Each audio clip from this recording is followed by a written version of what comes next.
Ahoy, crypto pirates. Welcome to your Discourse Syndicate's FN Hangout. I am the captain, your captain of this ship every Friday night. Well, we try to make it every Friday night. Most Friday nights we're here, unless we're out on the road on the PulseChain tour, or Knipples has me doing something else or whatever. Usually here. For you, for 4 years straight, for you. Nothing asked for, didn't ask for anything got going on here. Rugged? Did we get rugged? I am the captain now because he rugged you all. All right. Hey, what's up, SJ? I was not ready for this. Oh, I'm sorry. Goodbye. I'm back. All right. I don't know what the hell that was all about, but we had a little technical difficulty. Obviously, you know who's in the green room now. The master of disaster himself, Kinetics. And, oh, wow, that's Jay. We've got some cool stuff to talk about tonight. But first, I'm going to have a shot of espresso. Some of you guys like to drink or smoke weed, but I'll have a shot of espresso. Quit drinking coffee a long time ago, but for some reason, went to Europe, and I like a little shot of espresso every now and then. So I'm still doing it. Thank you all for coming. Appreciate you. Let me go to the chat room real quick and say hello. Hello, Moonnut. Hey, you know, if they have any meetups in Missouri, we're going to have some meetups, but I don't think we will be in Missouri. Sorry. Probably won't be rolling out to Missouri. I don't think that's on the list, but pretty close by maybe. They got a telegram though, is what a sending man is saying. Hey, side effects, much love to you also, my man. Much love. Hey, what's up, Dorsey? Good to see you. Seek, what's up with you? Hey, Hex in SB. Is that San Bernardino? You know, they found 6 bodies out in San Bernardino out in the desert. I think it was gang related anyway. Quinn, what's happening, Quinn? Always glad to have you with us. You're gonna be meeting us in Houston or something, I think. Maybe. I don't know. David Gomez, welcome. Sandy Beach, my lady. Welcome. And thank you, Sandy, by the way. I appreciated your input. A few of you out there know what I'm talking about. Thank you. Melv Tony, what's up? Where's the numbers at? We're still pumping today. Are we? I don't know. I haven't looked. All I know is that my T-shares gave me some more hex today, which is what you should be doing too. Getting more hex. Find a way to do it. Let's see. FYI, there is a town in Australia called Sandy Beach. Maybe she's referencing that. Who knows? We will be in Australia on the PulseChain tour this year. Who else is in here? Stefan, hello. And wow, look at, we are Thos. Oh, hey, what's up, Thos? Good to have you. Jonathan Kampala. Yo. And who else? Logi 33, Hexander, Kinetics, get back in your sauna box. Yeah, he's got himself a sauna box too. I love my sauna. That's like one of the best things you can ever get is a sauna. I mean, if you don't have one, or if you've never been in one, or you don't do saunas, nothing better. It's like candy. It's like candy to old bones, having a sauna. Thoschild says for you to behave, Dorsey. Dorsey doesn't know how to behave. Well, welcome, Hexicans. I appreciate all of you showing up. Today was an amazing day. We shout out to the Tang Gang. I just want to say thank you to the Tang Gang for we launched some NFTs today. I know that it's kind of a subject in the Hexican community, but you know, I like supporting the artists. I've supported a bunch of the artists and purchased their NFTs. I like what the Tang Gang is doing and the attention that they're bringing to PulseChain and the way in which they're doing it with positive vibes and value for everybody. Value. And whether you believe NFTs have value or not, it doesn't matter if you do. It's the people that are buying them and the people that are pumping the price of them that matters. So you don't like it, don't buy it. But I see two different worlds here, you know, and there's crypto and financial products.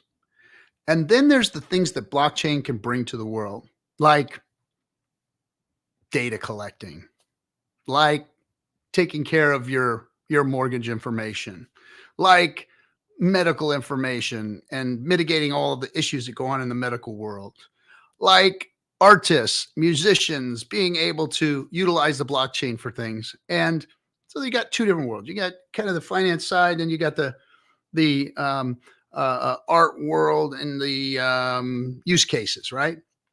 So allow it to grow and blossom and affect everybody and be there for everybody. It doesn't just have to be a blockchain CD. That's not the only thing that exists in this world or needs to exist. Oh my gosh, this thing, some issues. But like I said, gosh, damn it. What is going on here? I am the captain now. Did I wake everybody up? You guys awake out there? You guys ready for an effing hangout? Yeah. All right, I'm gonna calm down. Had a great day. I'm really excited. I just couldn't wait in the green room any longer. Oh, hi, Captain. Nice of you to join us. I don't know what's going on tonight. We've got some problems. So yeah, I'm just telling everybody that they need to, you know, just let to each their own. And I've been screaming this for the last few months, it seems. Like there's so many Hexicans with sand in their panties. So many.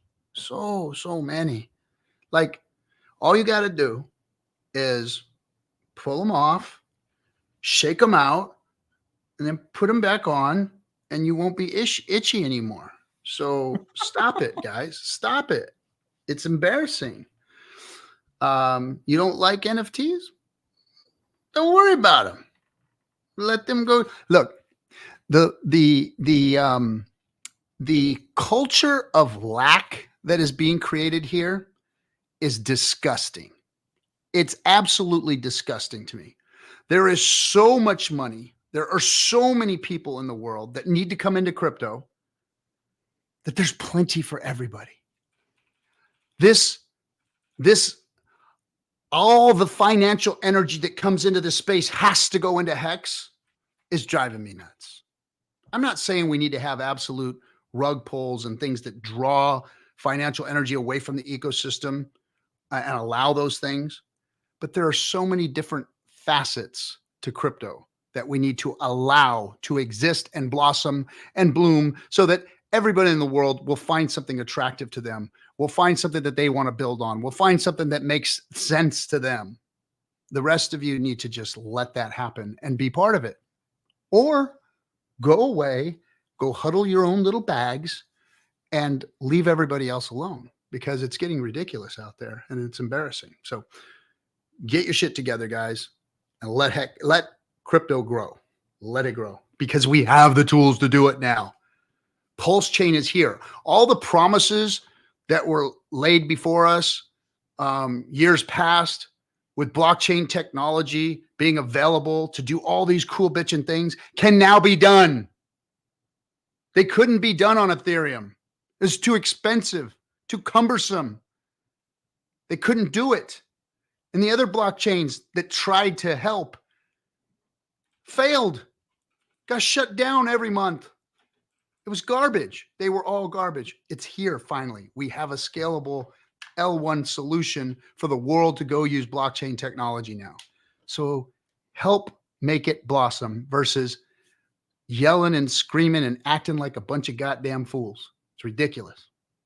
Anyway, very successful today. Kinetics, thanks for coming on, bro. And good to see you here. Effing misses you. It really does miss you. And maybe you can talk a little bit about the Leus project that got launched today with the Tang Gang and the Free Mint Friday and all that good stuff. I mean, how can you get on a group of people's ass for bringing adoption to PulseChain and going out and giving free stuff and helping artists put their wares on the blockchain. How can you be upset with that? I don't get it. I got several things to say on that front because Let's hear it. number one, they just brought a guy from the tech sector that just created end-to-end encrypted messaging NFTs called Tang Talk Wireless. What? Literally, you could drop a commando off in the desert with only what did Cookies call it earlier today? With a Pokédex with his NFT on it, and he could wirelessly communicate with encrypted messages to the United States military and have operations with almost complete radio silence using the internet. That's badass. And we brought that guy to PulseChain from the traditional Ethereum marketplace because the Tang Gang reached out to him and they brought the adoption. They brought him in. They're bringing in NFT artists from Ethereum. They're setting a new standard for the royalties. So you guys got to understand, like, I've seen a lot of people give a lot of shade to the Tang Gang about not doing 5 and 10% royalties, like all the projects on Ethereum. The only people who win there are the VCs that can push volume and use it for actual legitimate money laundering schemes. So these guys are pushing a new standard to get these artists paid at 33% royalty. I think that's great. Could you imagine if the family members of Picasso were able to make 33% of everything that was auctioned off at Sotheby's or Christie's or any of these other auction houses? I think that's really empowering the artists. So shout out to the Tang Gang. You guys rock. You guys are bringing more adoption from other chains than anyone else I know. And there's a lot of people that are into NFTs and artwork, regardless of whether we like them or not. I probably own more than I ever thought I would, but it's all thanks to the Tang Gang getting me all hyped up. There's no doubt about it. So regardless of what people think about NFTs, it is bringing people to our chain. And I think that alone should be celebrated. We did do the Leus Satoshi. And fortunately, we've got SJ here with us. We did our mint today for Satoshi, and she did a beautiful video. It's on Twitter, and it's also on this channel from earlier today of her reading the lore just behind the background on Satoshi himself. So letheus.com or letheus.xyz, the description's down below at the bottom of the description.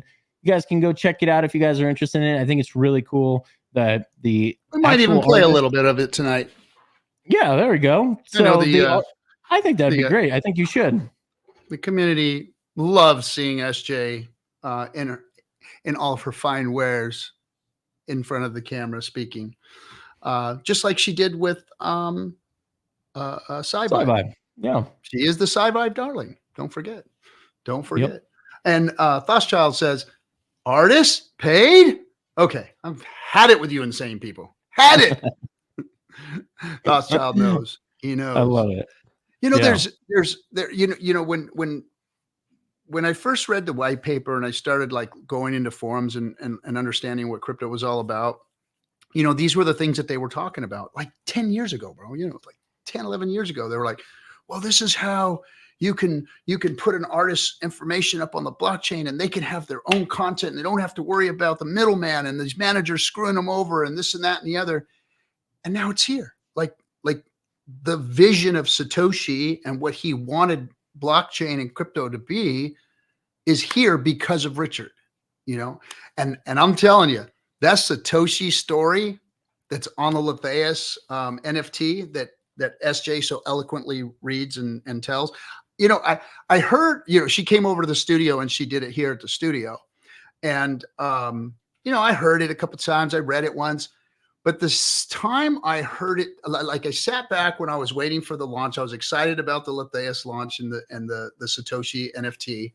And when I heard her say it again, like read it, then I was getting goosebumps. Like it was like, you know, you could hear that story like leaning into Richard and the RH ecosystem. You could hear it, you know, calling him out as the next, you know, leader in crypto to take us to the next step. It was really, really exciting to hear it the second third time around or wherever I've heard it, and I got goosebumps and chills and all that. And I was like, oh, this is cool, man. And yeah, I dug that. I think everybody should listen to the Leus rendition of Satoshi. It's grandiose, it's storytelling, but you can read between the lines of what they're saying, and it's really, really cool.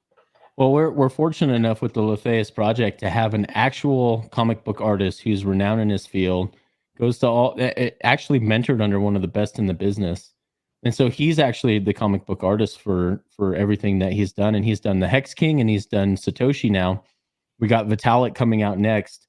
We're going to have whole kingdoms, a whole lore around this world of Senex and how the world of DeFi is going to clash with Senex. And with what SJ wrote and what Captain was just talking about, so eloquently talked about, was that Satoshi has receded into these forbidden lands and has ceased to exist within Senex, and no one has seen him. But the Hex King, the first one that we did, Richard Hart himself, he actually is a student of Satoshi, and we're going to explain more of that and drop some more of this information on the world and the lore going forward. But I will tell you guys, we are going to have a members only area that you're only going to be able to access if you have the at least one of them, Satoshi or the Hex King. And Satoshi is still available for mint, guys. So go grab yourself ones. But we're going to have a members only area thanks to darkblock.io. And we're going to have the whole lore available to those who actually have one of these in their wallet. So it'll unlock a whole members area. These guys are brilliant. We have a great guy. Duke Silver is great at writing copy, and he's so imaginative with the storytelling. And that's the lore that Satoshi has behind him that SJ read off yesterday and filmed yesterday is just the beginning, his origin story, so to speak, and what's happened to him since he's been gone. But there's so much more to unlock in this world. And there may be other gifts that we give out to those who hold them as well. So just want to throw that out there. Oh, who knows, huh? Who knows? Mm-hmm. I am going to mess around with my and let's turn this sucker off. I think much love to you too, Thothschild. I'm glad I could make you feel dumber. Yeah, trust me, Thoth. I deal with him every day. He does the same thing to me every phone call. I always feel a little dumber every time I hang up. Anyway, so let's do this. We're gonna bring SJ up in a second, but let's go ahead and play a little bit of that if we can. I don't want to pull up the wrong one. Do you have it? Do you have it there? I don't want to pull up the wrong one. You know what? While you're finding it, I'm going to do some housekeeping real quick. So everybody, tomorrow, and I'm going to answer one of the questions there about the NFTs, and probably I'm going to have to be corrected, but I don't think either you can buy the ticket or you can buy the NFT. By doing so, buying the NFT, it also gets you the general admission ticket based on which NFT you buy. But I don't think you get dropped the NFT just for getting the regular ticket. You have to actually purchase the NFT in place of buying the ticket. It doesn't get dropped like that. But I think that we're trying to do some retroactive stuff on. Yes. So I'm getting a head shake. Yes. We're going to be doing retroactive. People who bought tickets in the past, we're going to put a list together, and there's going to be a special NFT that's going to be sent out to everybody there with redemption quality. So the PulseChain Tours NFTs are a coupon program for everybody to advance their admission into the events and whatnot. So go on PulseChainTour.com. You can see where all that's at. So you got that pulled up yet, Kinetics? I sure do. Let me pull it up right now. Yeah, and we're actually going to go full screen. Let's go ahead. Okay. Introducing Satoshi, the Unbound Titan, a portrait from the forbidden realm of DeFi. Whispers brush across the tapestry of Leus, tales of a solitary figure formed by 1,000 battles. Satoshi, the Unbound Titan, emerges from the abyss of the forbidden realm, a monument carved by time and relentless struggle against the oppressive tendrils of Senex.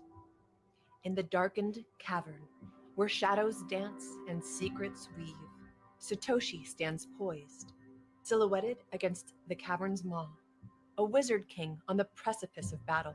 His gaze, fierce and untamed, burns with the same fiery orange that stains the heart of every Bitcoin, an ember of hope against encroaching darkness. Born not of a star, but of knowledge distilled in the forbidden realm, a glow that both illuminates and consumes. Satoshi's crown, once a youthful dream cast in gold, now rests heavy upon his brow. Its jewels, memories of battles won, mirror the man forged in the crucible of victory and loss. His staff, a weapon forged in rebellion's fires, now hums with power, an orange vein pulsing across its gnarled wood. It echoes the defiance within his soul, igniting a symphony of resistance that will forever shake the foundations of Leus. Satoshi, once a battle cry that shook the heavens, now lingers like a forgotten melody of unkept promises and secret wisdom. He dared the forbidden realm's darkest corners, seeking truths veiled from mortal eyes, only to vanish into the shadowlands of DeFi. His absence will paint a stark portrait of loss, a throne draped in darkness where rumors of the next champion resonate. Years have passed since his disappearance. Satoshi's crown, once vibrant with rebellion's fire, now sits cold and silent. No hand dare touch it, for within its icy stillness lies the profound cost of revolution. In the echo of his vanishing, questions hang heavy. Did he unravel the forbidden realm's secrets? Or was his voice silenced by the relentless grip of Senex? Will he reemerge transformed, transcending mortal understanding? Or will a new wizard seize the mantle of resistance? Will it be a hero forged in the crucible of hardship, their magic resonating with the orange fire of Bitcoin? Or a new champion emerging from the uncharted lands of DeFi? Satoshi's silence fuels speculation. Every flicker of magic, every defiant act will be scrutinized in the pale moonlight cast by his absence. The oracles speak of a successor, a chosen one destined to rise from the ashes, heir to his revolutionary flame. In taverns and council chambers, theories bloom like poisonous flowers, vying for dominance in uncertainty's fertile ground. Liberators, mark your calendars. January 26th heralds the return of a legend, not in flesh, but in a visage that will shake the foundations of tyranny.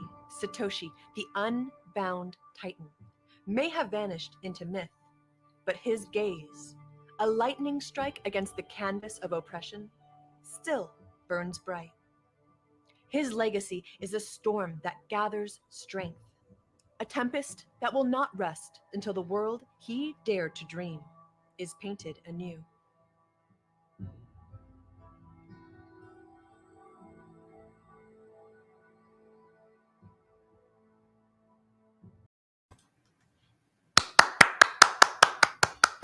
Very good. Very good. Good job, SJ. Good job, SJ. Like the storyline. Everything's cool. Everything's cool. All right. Let's bring her up so that we can talk to her about what she's done there and what you guys have all done. What we've all done. I don't have a whole big part of it. I'm just like kind of hanging on with everybody, hanging around. But I do get to claim that I am part of the Leus group. By the way, thanks, Leus. You guys did a phenomenal job. Great artwork and great storyline. Great team, man. And here we go. Oh, hello there. Ladies you and gentlemen, a the Wild Miami fan? SJ appears. Am I what? Are you a producer by any chance? I am an executive producer. Yes. And this is usually my producer mode status, but I'm chilling today. Well, if the captain won't get you paid, at least he'll give you a title. Yeah, I had decided that I was going to claim the title executive administrative producer, and then I was like, that's too many words. So it's just executive producer now. I love it. I like the ring. The tiara. You mean the tiara that goes with the title? Yes, yeah, exactly. I'm actually going to take that one back to Walmart and get something a little more hexcentric, if you would. I got ideas. Hey, congrats to you guys on your mint today. You guys killed it.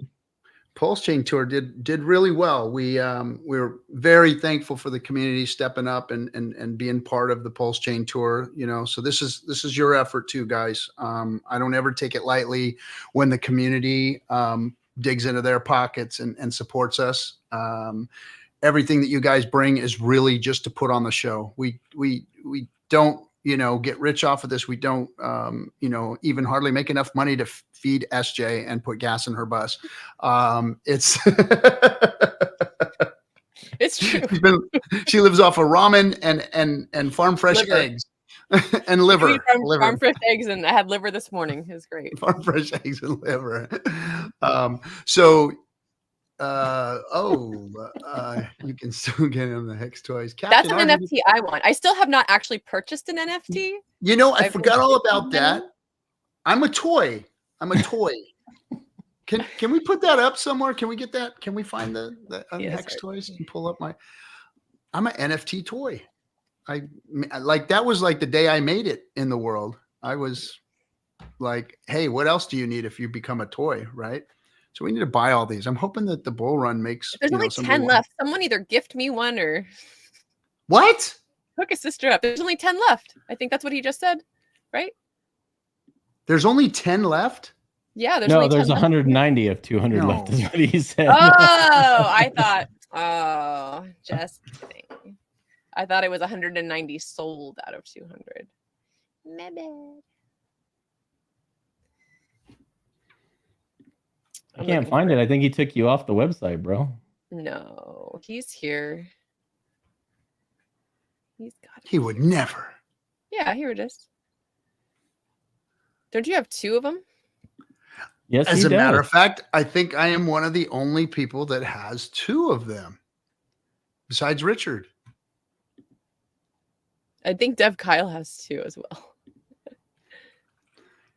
Yeah. 147 are left. Yeah, there's a lot more than 10 left. I'm having trouble loading the image, however. Yeah, it looks like we're having internet issues this evening. Elon, fix my satellites, please.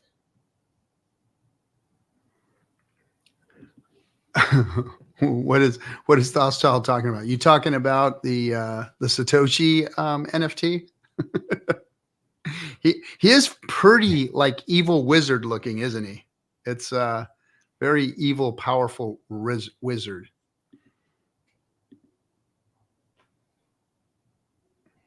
Yeah, I can't get the. Oh, me? I'm horrifying? Oh, my. Really? Got an old man a break, man. I'm a toy. It's supposed to be fun. 147 out of 200 available. 53 purchased by RG3 and Bran. I wouldn't buy 53 of those things. That's for darn sure. Let's see. Give me one moment. It's trying to pull up, but I love the description in this. I love the description. Gas station pills in here. There we go. There we go. Yes, there he is. Oh, that's him. Pirate. He's a toy. Mom, I'm a toy. I'm a toy. I think I have the other one here. Is this a different one? That is a different one, right? The other one. The bounty edition. Yeah, that's the should be the booty edition. With the treasure chest and the hook. The other one has the guns. Yeah. Swearworks There you says, go. I'm a real boy. I still think the bus needs to be a Hex Toys NFT and with a die-cast PulseChain tour bus. Just putting that out there, y'all. Oh, yes. Let's get a die-cast PulseChain tour bus. I like it. I think it's a good idea. Doss Child. Somebody put him in timeout. This is a family show. I'm sorry, man. I can't do it on this one. Dorsey, time him out. That's I'm gonna have to go ahead and leave him the way he is. All right, we've got another Hexican in the. By the way, everybody, this is your show. This is the FN Hangout. Oh, go ahead, SJ. May I, since it's my show, the FN Hangout. I'm the captain now. Whoa. We got to talk. Before we dance off into the sunset and go off onto other tangents and things, I just wanted to say how grateful I am to RG and to Black Hexican for supporting me as an artist in this NFT project endeavor. So if you all go to the website that's linked here, I'll put it in the chat in a moment. That's my art. The coolest thing is that I've been an artist all my life. I've been a photographer for forever. I learned darkroom photography, aging myself, in high school. And when darkroom photography went the way of the dodo and digital photography came in, I said, no, I will never leave the darkroom. I'm never going to use a digital camera. Absolutely not. That's trash. You know, and I think a lot of people are kind of starting to say the same thing about AI art and AI image generation. And I can tell you as an artist, and if you look at these NFTs, this wasn't just AI art is like, you can start there, right? And then there are people that create prompts, and that's an art in and of itself. So what you're looking at with this NFT project that I've done is a multi-layered process where I did an AI art image generation. I then put that into a different generating tool that added the movement. I then put that into Photoshop to adjust a few things. I then put that into Canva and CapCut to adjust other things and make it a movie image and have the lettering move and things like that. So I really love that. I feel for one of the first times I have a degree in art, and for the first time in my life, I feel like I'm getting paid as an artist well. I mean, at least it's for the PulseChain tour, but like I get a percentage of that, right? Right. And you know, even if I did it, like just like the fact that these are valued at what they're valued, it feels awesome because I've tried to sell my art in the past. I did something in the past called Poetry, where I took photographs that I've printed no bigger than an 8x10, and I'd run them through a typewriter, and I type poetry on them. I would type little sayings on them. So it was like photograph, poetry, cute, right? So that's difficult. Like selling your art at a art show or like a farmer's market or things like that. It takes a lot of effort to get your name out there, get people interested in what you're doing. And a shout out again to the Tang Gang, because they really came up and like lift artists up so well. And I really feel valued, and it's awesome. So if y'all, want to, again, support the tour, support myself, check out these NFTs. And the coolest thing to me is what the ultra rare NFT, and they're only going to drop one at a time. If you are super like, man, why doesn't the PulseChain tour come to my town? And you want to like really have us there, or apparently what I heard today was that if you want one of us to come out and have dinner with you, that's fine too. So apparently dinner with SJ is on the table, but get an ultra rare. I didn't have anything to do with that. That's true. Saying RG3 has nothing to do with pimping out our wonderful SJ to the rest of the community for dinner. But yeah, it's a loyalty program. So they stack. If you buy several of one certain type, you get one of the other kinds. And when you get this ultra rare NFT, it basically gives you access to having us come to a PulseChain tour event in your town. Yes. And I think you might dinner with SJ.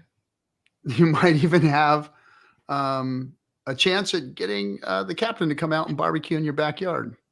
Burn it down, that's maybe. Not weird at all. You want that ultra rare NFT, don't you, Quinn? I know you do. Yeah, girl, let's go. That's not weird at all.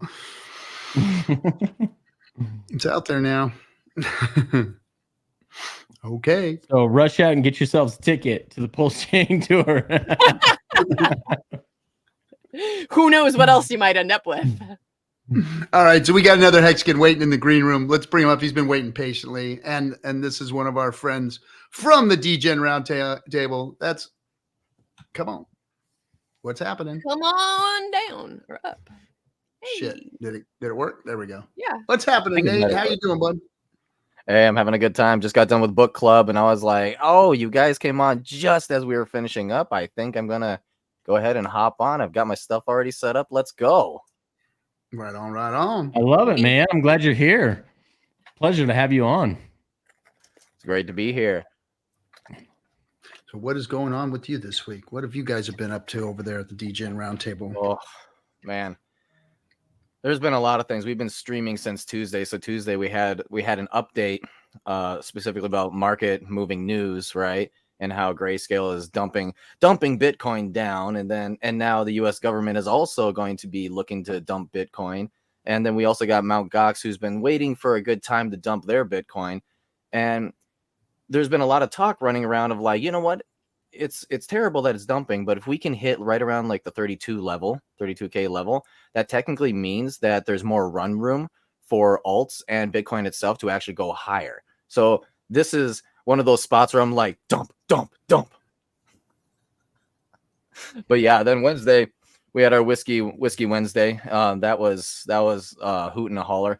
We tried doing it the same way that you do the FN Hangout here, and it was wild. We ended up having way too many people, and we had to like kick people out and put them back in, and it was used to be like that around here, but it's turned into a ghost town of late. I don't know if when the bull kicks off again. Just wait.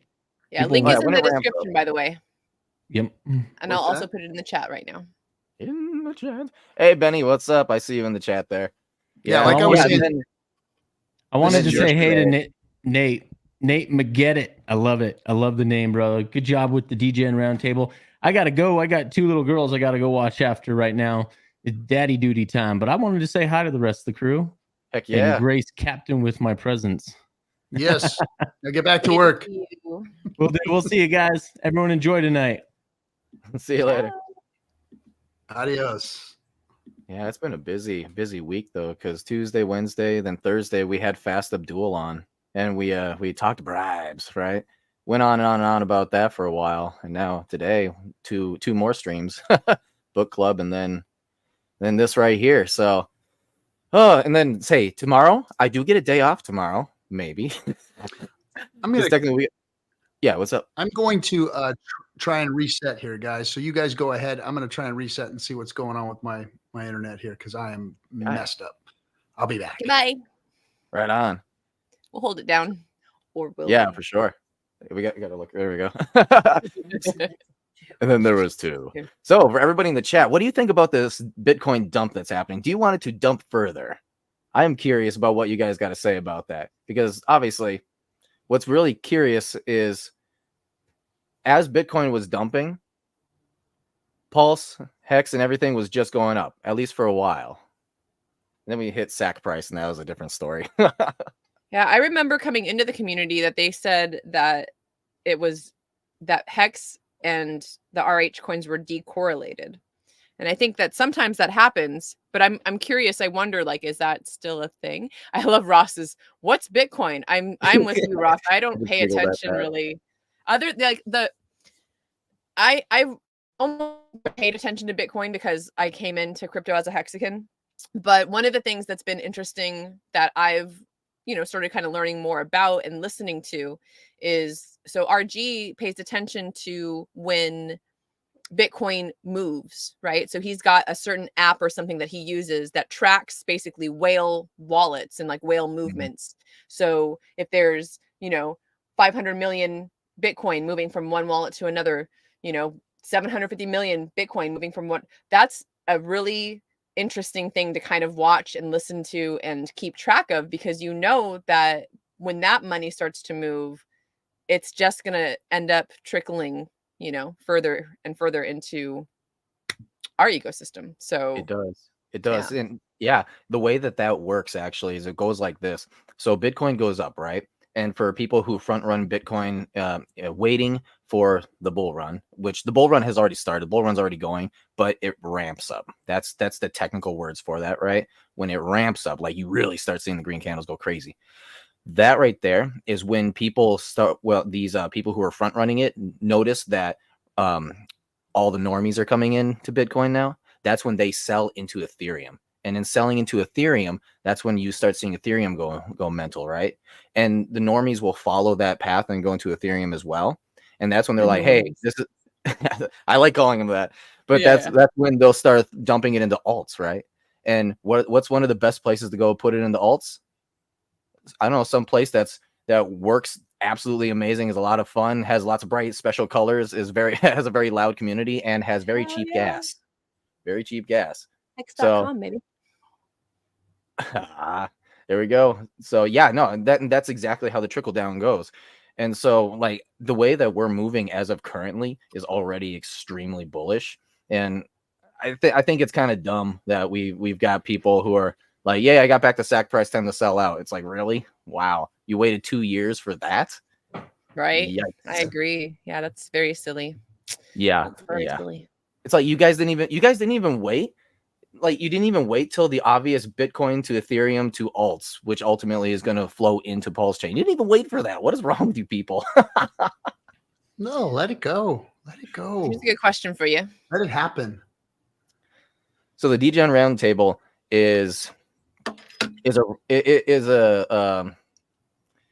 roundtable of experts in different realms, all coming together to talk different ideas and come to a consensus on how to navigate the crypto landscape. So that way, Wagami, we all gonna make it. I thought for a second, I thought you said what got me. I was like, it's like, yes, we are all gonna make it. Yes, but you do need. There's a lot of landmines, though, right? A lot of them. You got to be very careful. So that's a big reason for the Degen Roundtable, because we all come at this crypto space and at a different angle. And so we try to, like, this is what we have been doing before we even had the YouTube channel, was trying to help out as many people as possible from getting wrecked. You know, when somebody waits 2 years and then sells at sack price, and they didn't even, I'm assuming they didn't even know that Bitcoin goes up first and then goes into Ethereum and then goes into PulseChain. How come you didn't at least wait for that? You know, that's somebody getting wrecked. That is someone who is just going to, like, their own personal life is going to suffer for that, because they're going to start seeing it later on and be like, oh no, what have I done? And now you've got regret. And this is the reason why we got together, because we're trying to help out as many people as possible. Very good. Excellent. Very nice. Well, I mean, my opinion on the whole thing is this: when it comes to people doing their thing in crypto, I'm very, you make your own fate. Everybody has a choice to do their own thing.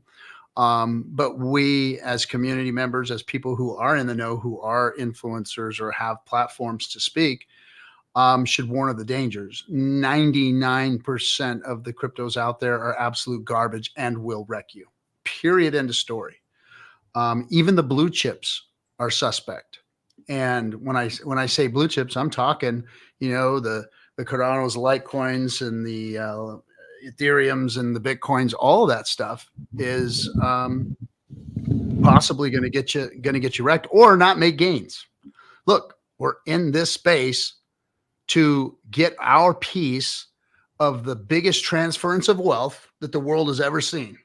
The world is never going to see something like what we are about to all be a part of.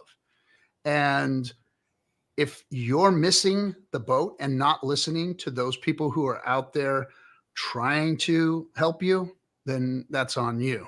And I'm sorry. And the problem is that there are very few like us. There are very few like Degen Roundtable or Discourse Syndicate or the Hexicans that are out there trying to teach people about true DeFi, trying to teach people about how to not get wrecked, trying to teach people about the second layer of crypto versus just buying a crypto like Hex and holding it and then staking it.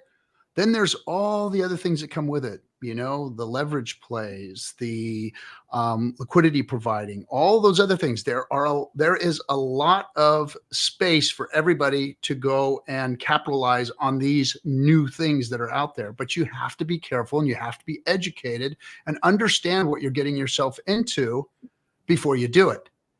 And that's the biggest problem out there, is that people just start clicking buttons. They hear something and they're like, oh, I got a liquidity provide. And they go in there, they don't know what they're doing. They get themselves in trouble and they end up with impermanent loss, or they end up with somebody messing them up by putting it on the wrong liquidity pool or something to that nature. You have to understand what you're doing before you get involved. And that's why I don't talk about these things. I don't try and teach people these things because they're difficult and people can make mistakes and get themselves hurt. So all I know is that your safest bet is to get you some Hex and figure out how to stake it. And if you want to talk in depth with people about staking ladders and staking walls and all that, hey, I'm glad to sit down and talk with you privately about that stuff, especially out on the PulseChain tour. But I am not going to show people how to do all the rest of the stuff that can quite possibly get them wrecked. So be careful, folks. Be careful. Buyer beware. We got another Degen Roundtable in the room here. Uh-oh. Oh, man. Zenith is here, too. Oh, Z, you did join. What's going on, guys? Shoot, happening, RG3, bro? you were spitting some facts there for a second. I was going to say the most complicated thing I've ever recommended live on stream, I think, is staking Hex or using the bridge. So, right? dude, that was awesome. I mean, all the other stuff, buyer beware. That's all I can tell them, you know. I do all of it. I'm going to tell you guys right now, my bag is full of other stuff. My bag is full of liquidity providing. I validate. I do all the things that are available to me. But that's because I've learned myself what to do. And I'm not going to be the one that's going to go out and risk trying to teach people how to do it, because people make big mistakes and I don't want to be blamed for it. But I'm telling you right now, if this guy can do that stuff, you can too. But you got to go out there and discover, uncover, discard the bullshit, and make sure that you know damn good and well what you're doing. You're entirely right. At least on the Degen Roundtable side of things, whenever I talk about this things that I'm trying to talk about, I keep it as simple as I possibly can. It's pretty much, what are the coins that are going to last the test of time? Which are the ones that look like they actually have the ability to have some X's on it, while still adhering to principle number one, which is lasting the test of time. And it's really just like Bitcoin, Ethereum, Hex, and then I have like an experimental portion of a portfolio that's like 10-20%, looking at like GameFi and maybe some other L1s like Phantom, just because I think it has good tech and I know they have relations with the Ethereum guys. So You know what's funny, Zenith? You know me. I'm something of a Degen. I like those meme coins, right? Here's the very funny on thing. brand, yes. Yeah. So here's the funny thing about that. I did some maths and I figured out that with all the Degen plays that I do, I'm literally only 7% of my entire portfolio in. And I was like, I've got to be like 15-20%, something like that. And I do the math, I'm like, oh wow, I have like nothing in there. It's called good discipline, making the plan and sticking to it. Yes, sir. Exactly. Oh, I gotta say, though, I have a question. Go for it. What's up, SJ? I did not get to watch this or see much about it because I was so busy today with all the NFT stuff going on. But what do you all think about the artist formerly known as BitBoy talking about Hex and PulseChain today? The artist formerly. So, Look Z, at I me got this putting one. it. So we may or may not be in contact with him already. I'm just going to go ahead and leave it at that. It is an interesting idea that BitBoy now wants to make the second Hex documentary. However, he did say that he wants to approach it from a different standpoint of the highest of stakes. I see RG is in pain over there hearing me talk about it, so I'm okay with it. I mean, this guy has been hanging around us for the last 4 years. He knows who we are. He knows Richard. He knows what the guy was given a bunch of free hex and dumped it in front of everybody and told everybody he did. And he made money off of it. And then he goes on and makes a fool out of himself in front of everybody in crypto.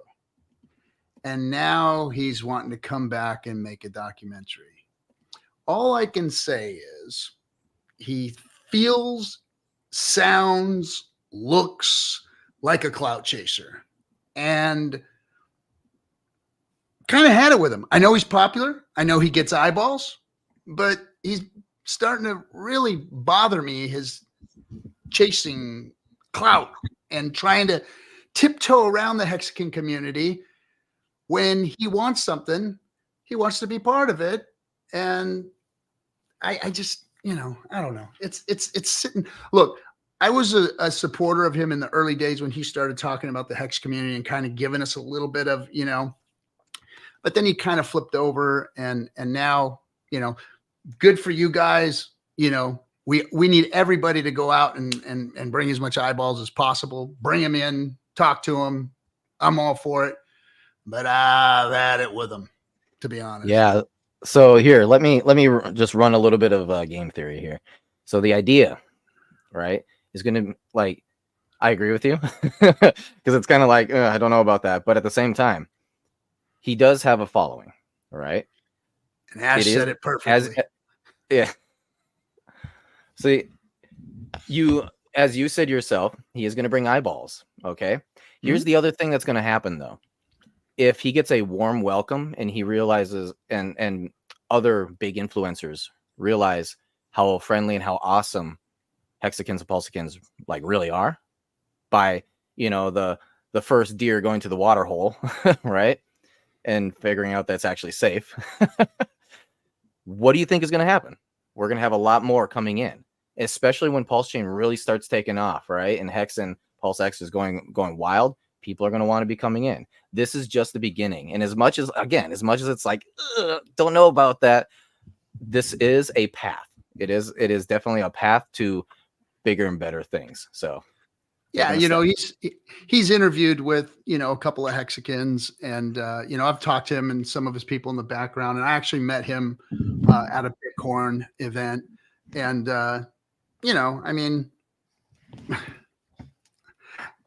he's got viewers.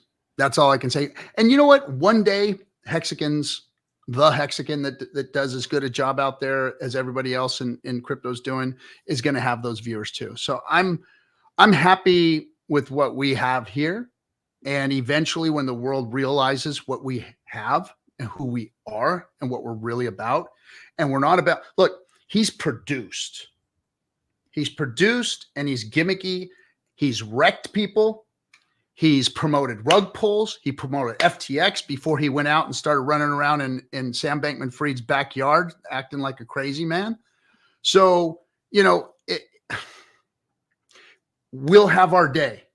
We will have our day. And I don't need to go chasing anybody else to have that done. I'm going to be who I am. I'm going to do my thing. And if people like it, great. If not, so be it. But somebody out of this community will come out and be as popular. And today, as a matter of fact, I onboarded a world-class speaker, presenter, motivational speaker, world-class marketer.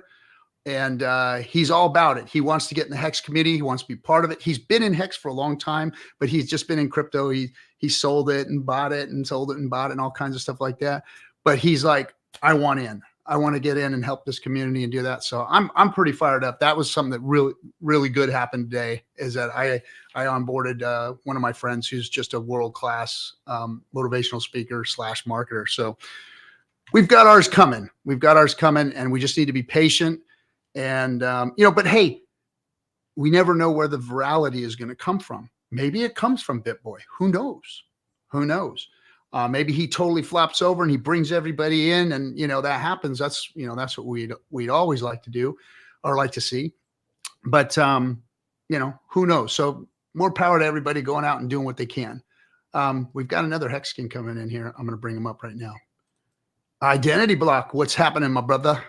What Good to up? see you. What up, Cap? What up? Watch, what's up with you? Oh, I like that. Oh, The great. orange shirt with the hex.com. I love it. I keep getting here that it's orange. It's supposed to be red, but hey, I'll take. Oh, the you know, orange. it's got to be the lighting or something, man, because it Oh, there you does. go. It looks, straight up looks orange. That looks like a That's- very light I'll red. rock it. It'll be like the hex, the hex Tang Gang edition, then I guess. So I'll rock it. Hex.com and chill. Yeah. I was I gonna say have that based on the shirt font, too, it's, so I know that it is a very, very red. It's strange Yeah. seeing it on your camera. I think it's looking- just maybe it's just that it has to be the lighting then. yeah. The Good trick. deal. the pink on the pulse hat looks fine though, which is confusing, but whatever. Here you go. Anyways, welcome. Yeah. Thank you, guys. Happy Friday. Happy Friday. It's the weekend, ready to hang out for a bit. I don't know about you guys, but work has been a little hectic. It's the new year and everyone's like, hey, can we get all of our projects done right now? Right. And the pump. And the pump, that's for sure. Hey, I'm Kat, excited. Yeah. Kat, to go back to the point that you said, I think the skepticism for the BitBoy stuff makes perfect sense because, like you said, he's been on the side of the house that's very produced and very corporatized, so to speak. Meanwhile, Hex itself and the community is entirely grassroots, and that just seems like it is kind of like diametrically opposed. So It the is. skepticism, it is. So the skepticism makes perfect sense.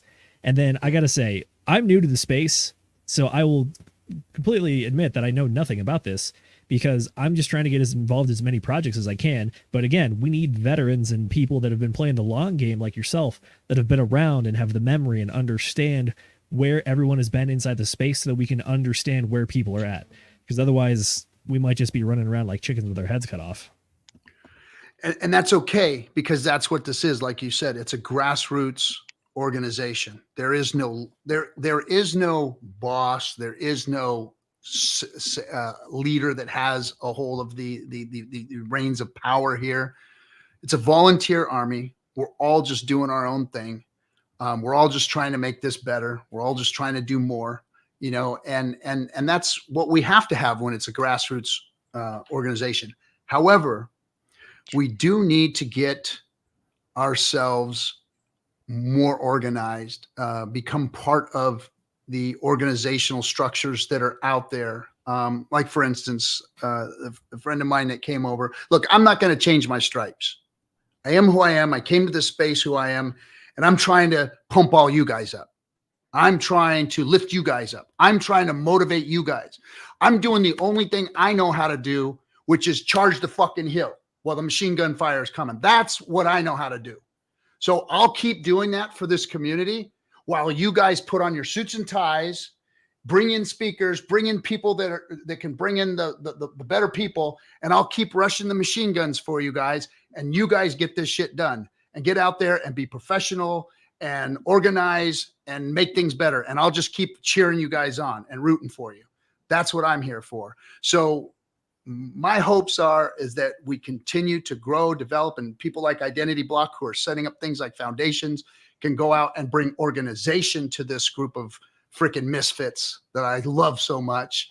All of you, even my futters and everybody out there, you know, you're all the best because we need you all. You're all valuable. And I get told often by people that I have a lot of respect for, RG, you got to stop it, man. You got to stop backing that guy up, and you got to stop backing this guy up, and you got to stop letting them do this. And I'm like, no,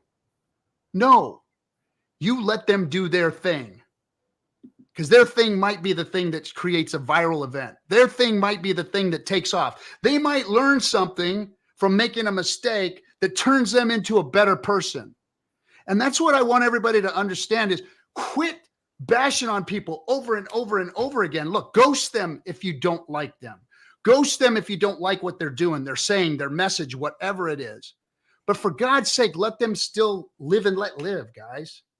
Let them do their thing. And if they fail, if they can't be the ones, if the thing that they're doing is not popular within the general public or the general community here, they will be weeded out. They don't need you punching them in the face and choking their neck in front of everybody to, correct them. All these Captain Save-A plebs out there need to just stop it. and let people be who they are. They give them enough rope and they will all hang themselves. That's what you have to do. But you be the best you for this community that can be, and quit worrying about everybody else. So I've got a soulless person that just showed up in my green room.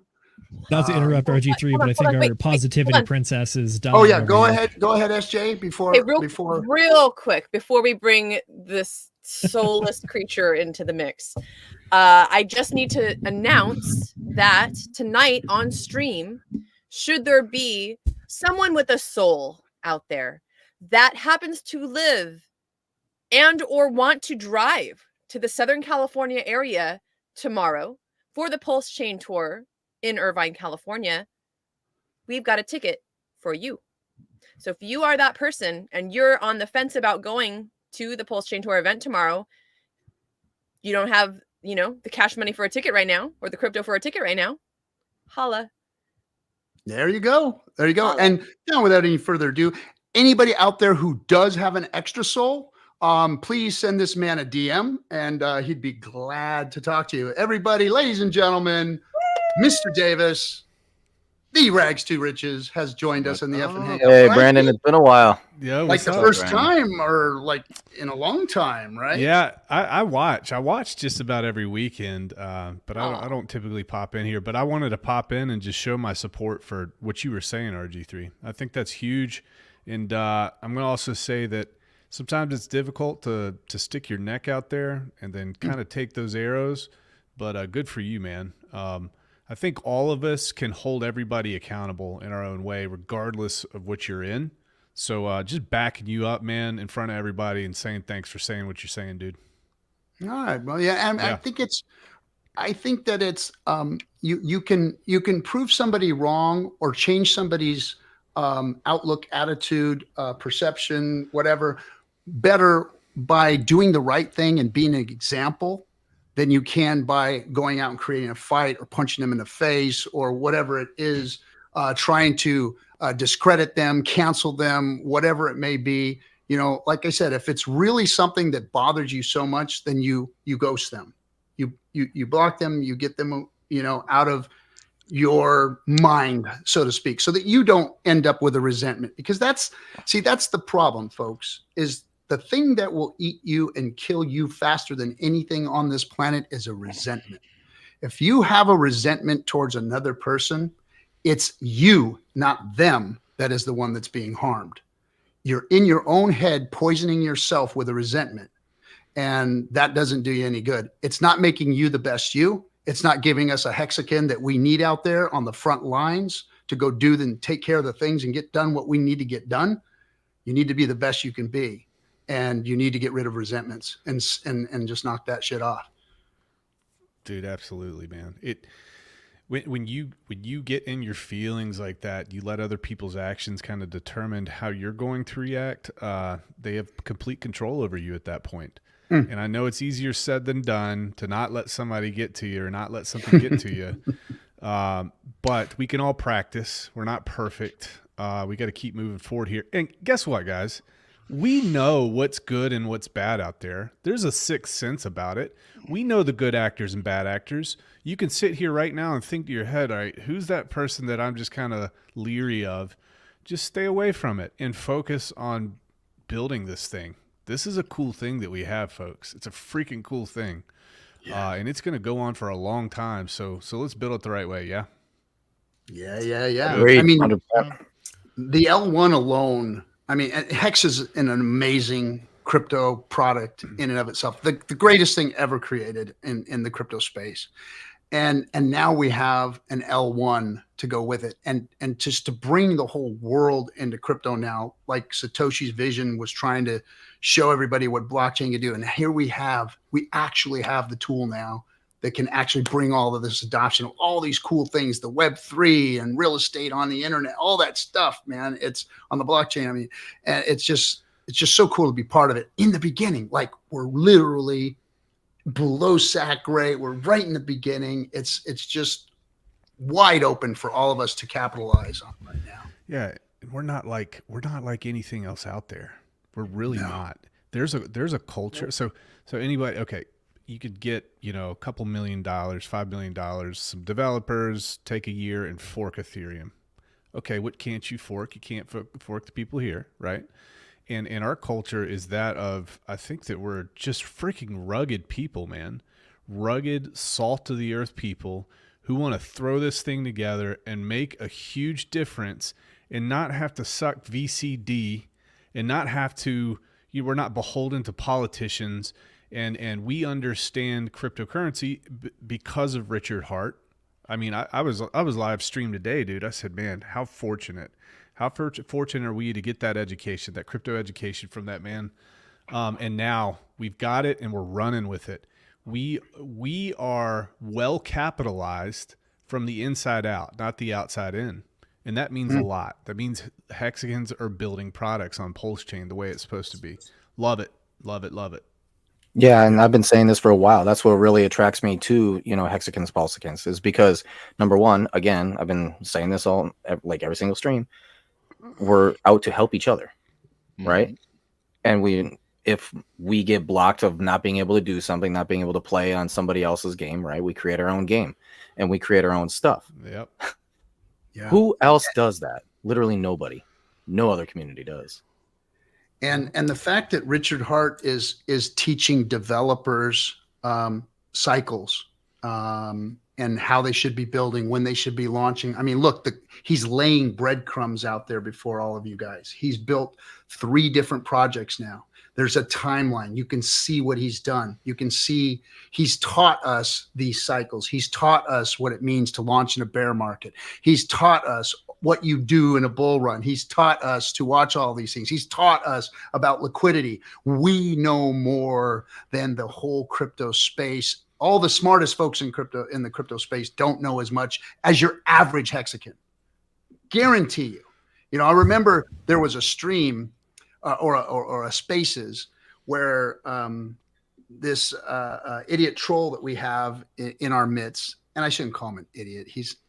Sometimes he can be, was in there and he was calling us, literally just calling us names, calling us the dumbest, the lowest common denominator, and I was listening to Rags rebut him, and it was freaking beautiful. When you told that clown, who we really were, and you stood up for us. I mean, that was like a gloriful moment in my Hex history when I heard you speak up for all of us and say what you said in front of all those people, because you were right and he's been wrong this whole time, just trolling. But we really do have the smartest of the smartest in the crypto space here in the Hex community. Yeah, man. We've got to, so I think the big problem in that instance, the guy called us all trailer park trash. And of course, I had something to respond to that. But here's the overarching problem is there's a culture in cryptocurrency to smash and destroy, and you don't have to do that. Yeah.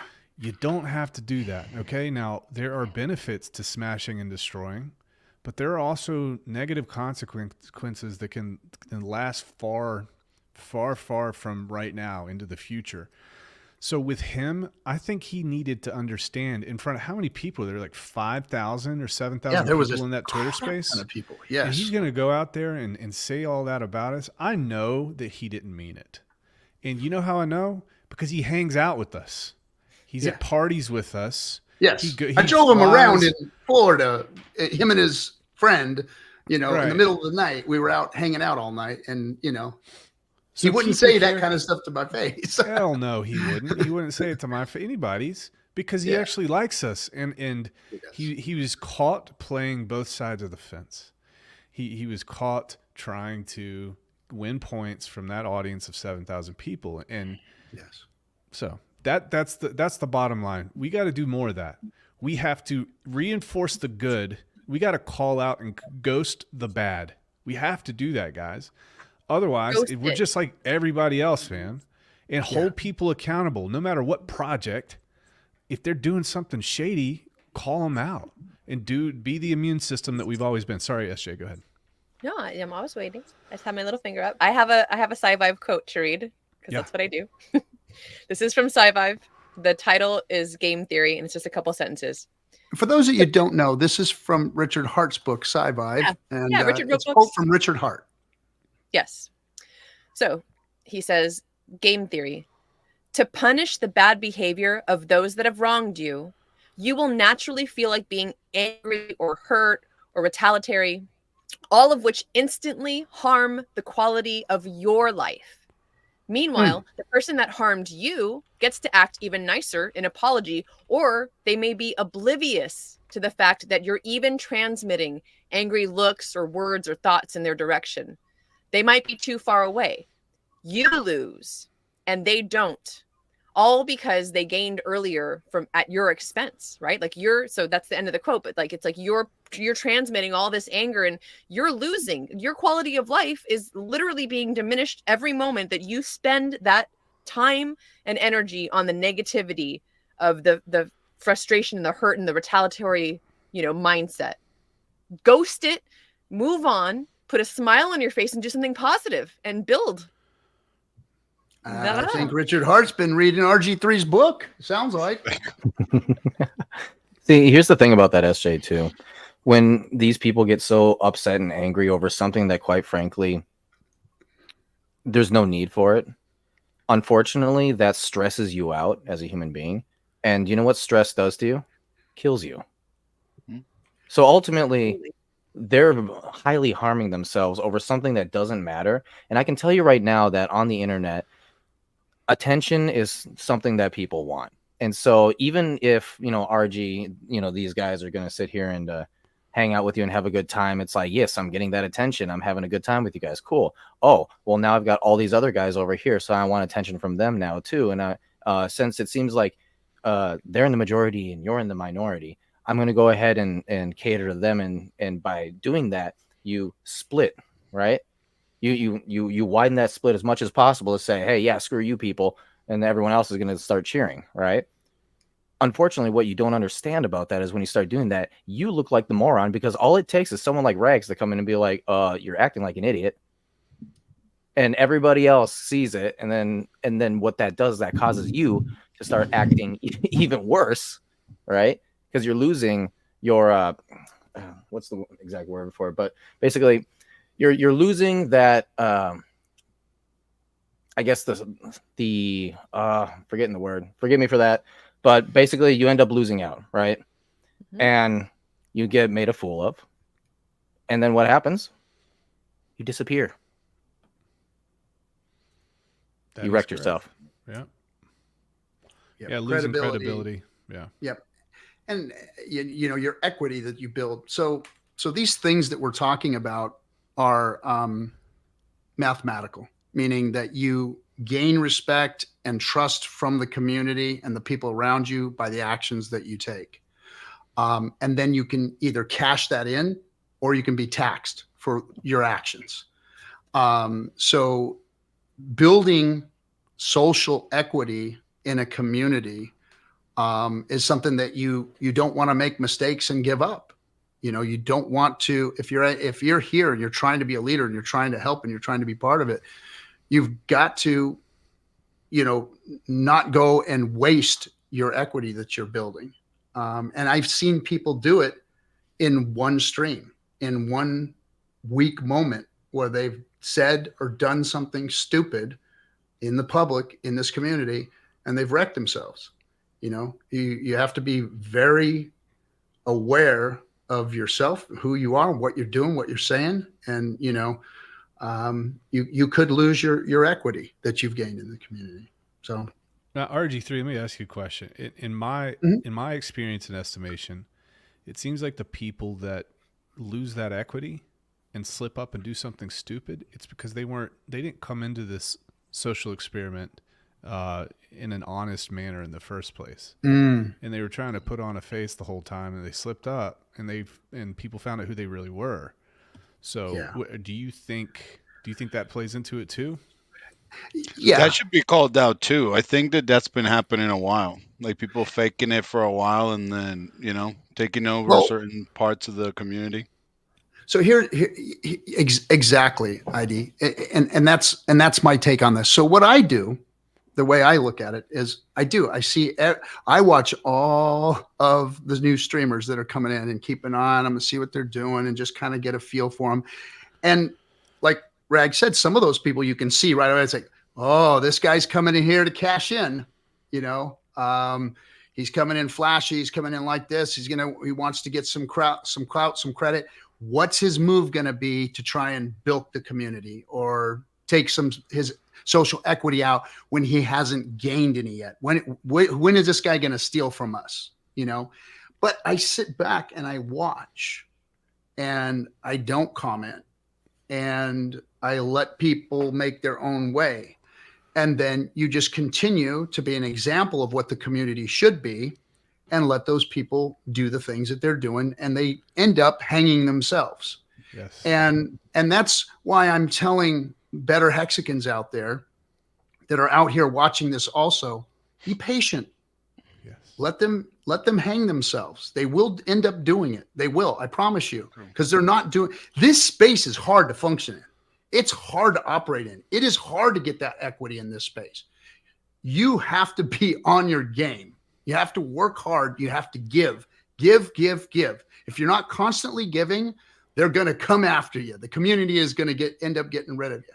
So those people will be weeded out by the community itself in general, or they'll make a mistake and then they'll be ghosted and it'll be over with. They usually just walk away. We've had plenty of them come in and go. They usually end up just walking away. The people that stay are the real ones. The people that continue to give here are the people that aren't looking for something.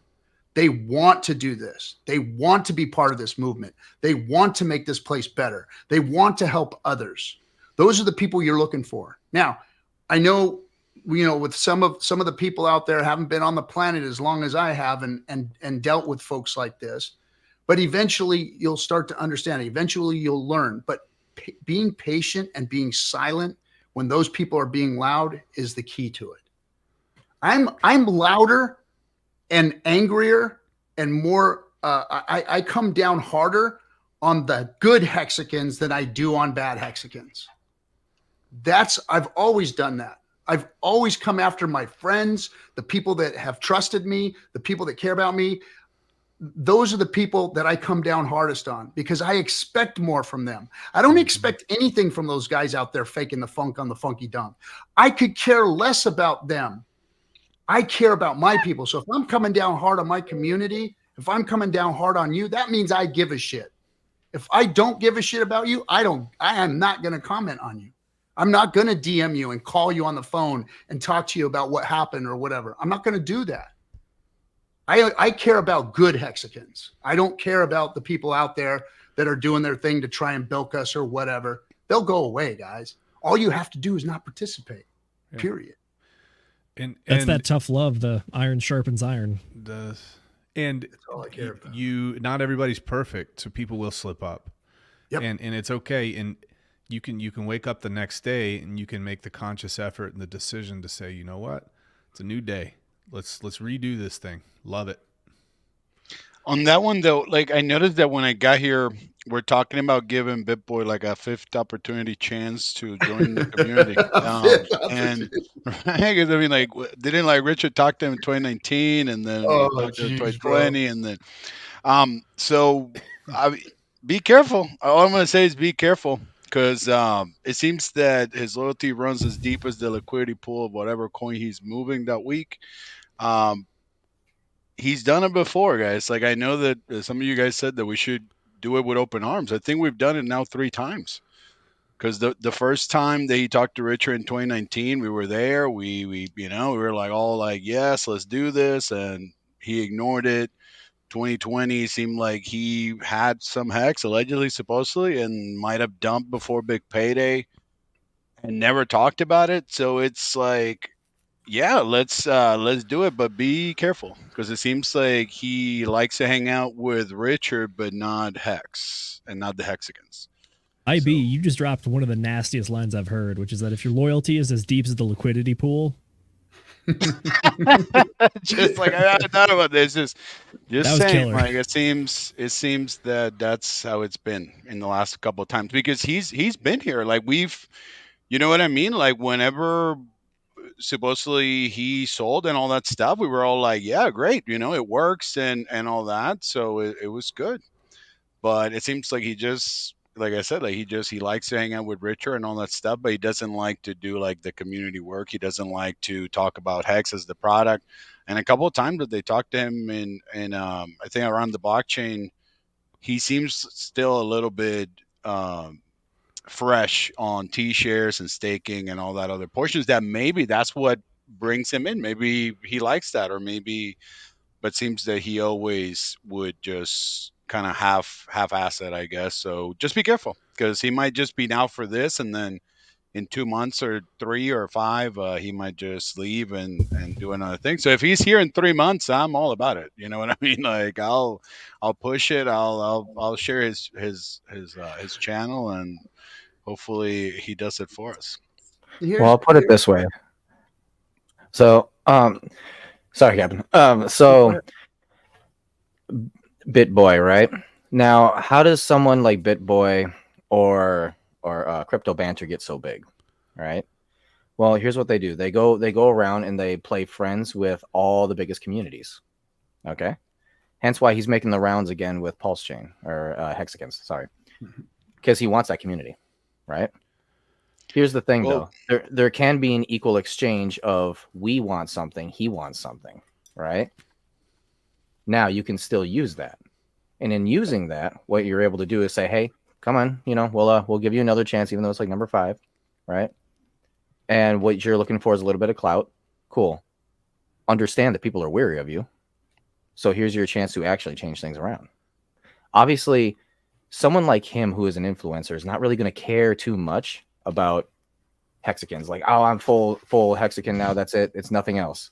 Because that's not his business brand. He can't do that. He's an influencer, But he can still be like, hey, I love this, but he's not going to be as extremely public, but he'll be public enough where he is still going to bring eyes. He is still going to bring people to be like, oh yeah, he talks about that Hexican thing every once in a while. Maybe I should go check that out. And then we've got him.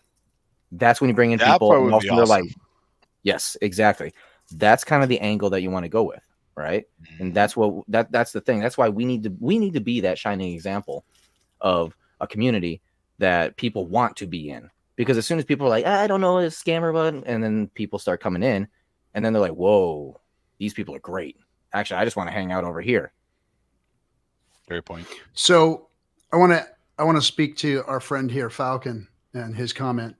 So give them a little more credit than that. They did build their communities. Just be wary of them. Yes, be wary of them.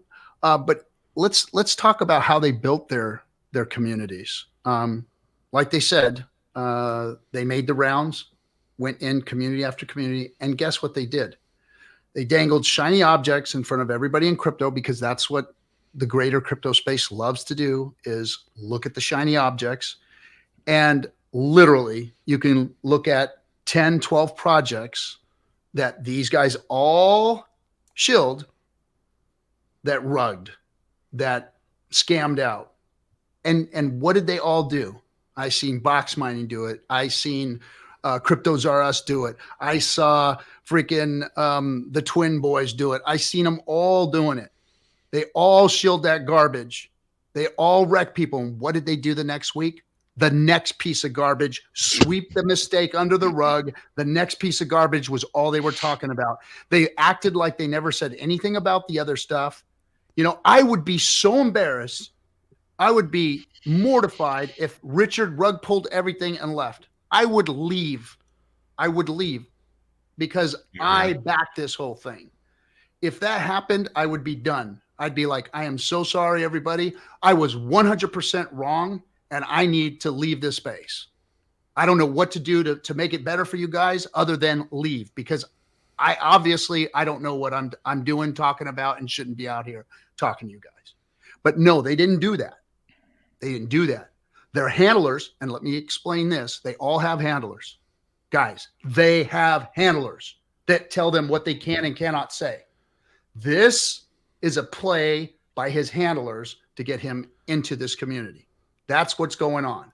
And they probably want to shill some other flavor of the week to our community. And that's more than likely what's going to end up happening, because if he brings the Hexicans over there in thunderous applause. Yay, thank you, BitBoy, for finally saying Richard Hart is awesome and Hex is awesome and PulseChain. Thank you, thank you, thank you. And when he gets the audience over there, the narrative of Pulse and Hex, because look, that's all we talk about over here is RH products. That's all we talk about here is PulseChain and Hex. That's not what they're going to talk about over there. So our Hexican brothers are going to go over there, and sisters are going to go over there, and then they're going to get shilled the next flavor of the week and get wrecked, and that'll get pushed under the rug, and their losses will not be thought about or have any pain on anybody over on that side or their handlers. They were just glad that they got the money from that project and somebody to get rug pulled. Exit liquidity. That's what happens. That's what we've seen happening. This is an organic community. Every single streamer is doing it on their own. Some of them are more successful than others, but it's all a grassroots development. None of us are paid to do this. And some of us barely make anything on the paid groups that they do and all that kind of stuff. So we're different. We are not the same. And Cap, to add to what Falcon just posted, if anyone remembers in 2017, the big thing on BitBoy was that he was the one willing to kind of flip and talk about the shit coins. You know, he was the one like going and meeting up with Justin when Tron was about to launch and all that stuff. So he had like special access. He had, you know, he was in the inside of all these coins that were coming out. And plus everything else that happened later, we ended up finding out that he was charging like 30,000 plus per coin and all that stuff. That's nor here nor there. But all I'm saying is it's just like you're saying. It's like he was in a different level than what we're doing here for Hex. So. Yeah, I talked about this on stream today because obviously everybody's bringing it up. And by the way, guys, Bitcoin, if you look on PulseChain, it's got 13,500 wallets that have been copied over with trillions in supply. So you might really want to think about that before you go aping into something that will be dumped when all the ETH bros find out that they just add PulseChain to the network, add the contract, and then you're wrecked. So be very aware of that, first and foremost. I want to say that to everybody. Secondly, I will say this. I remember BitBoy rather, from back in the day, and I have seen him progress. Now, maybe progress is too lenient of a word here, but I've seen him change over the past 2 or 3 years, I think due to the influence of Richard. I've seen him sway back and forth. I would say this, the guy did lose his business. He did get broken in half here. But I want to offer this. We still need to hold him to the same standards that we hold everybody else. I think that's important. However, this guy does know how to build community. And if he is talking about Hex right now, I don't think he's going to stop talking about it as the bull run continues. So we need to hold him with the same standards, hold him accountable, blast him if he does dumb stuff, and keep everybody aware of what this is.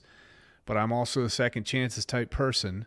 And I say that like very, we got to be careful.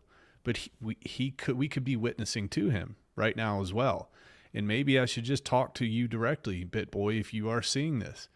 I think that we can welcome you to our community, but there's going to be a lot of eyes on you. And we will blast you if you do dumb shit. Obviously, that's what's going to happen. We're a different breed over here. So please don't assume that we're naive. Please don't assume that you can take advantage of us. And to your handlers and the people that are marketing with you, the same goes to you too. But we hope that you can see and understand the cool thing that we have here. And maybe it'll change your life too. Maybe it will. I got a question for the veterans on the panel, for Rags and Captain, which is something that Ash in the comments mentioned, which is that he sees BitBoy as more of a newscaster. Is it possible maybe to have this, I guess we'll call it the fifth chances, BitBoy, maybe there's a role for him to play as more of that newscaster versus like pillar of the community, as in maybe not the person building products, but someone who knows how to build a community and at least communicate effectively to people? Yeah. Well, you tried it. It's just he doesn't engage the Hexicans. Fair So I enough. mean, like if we follow him, then we would go against like everything that RH used to tell us, in the sense of we're gonna end up getting shilled all kinds of stuff.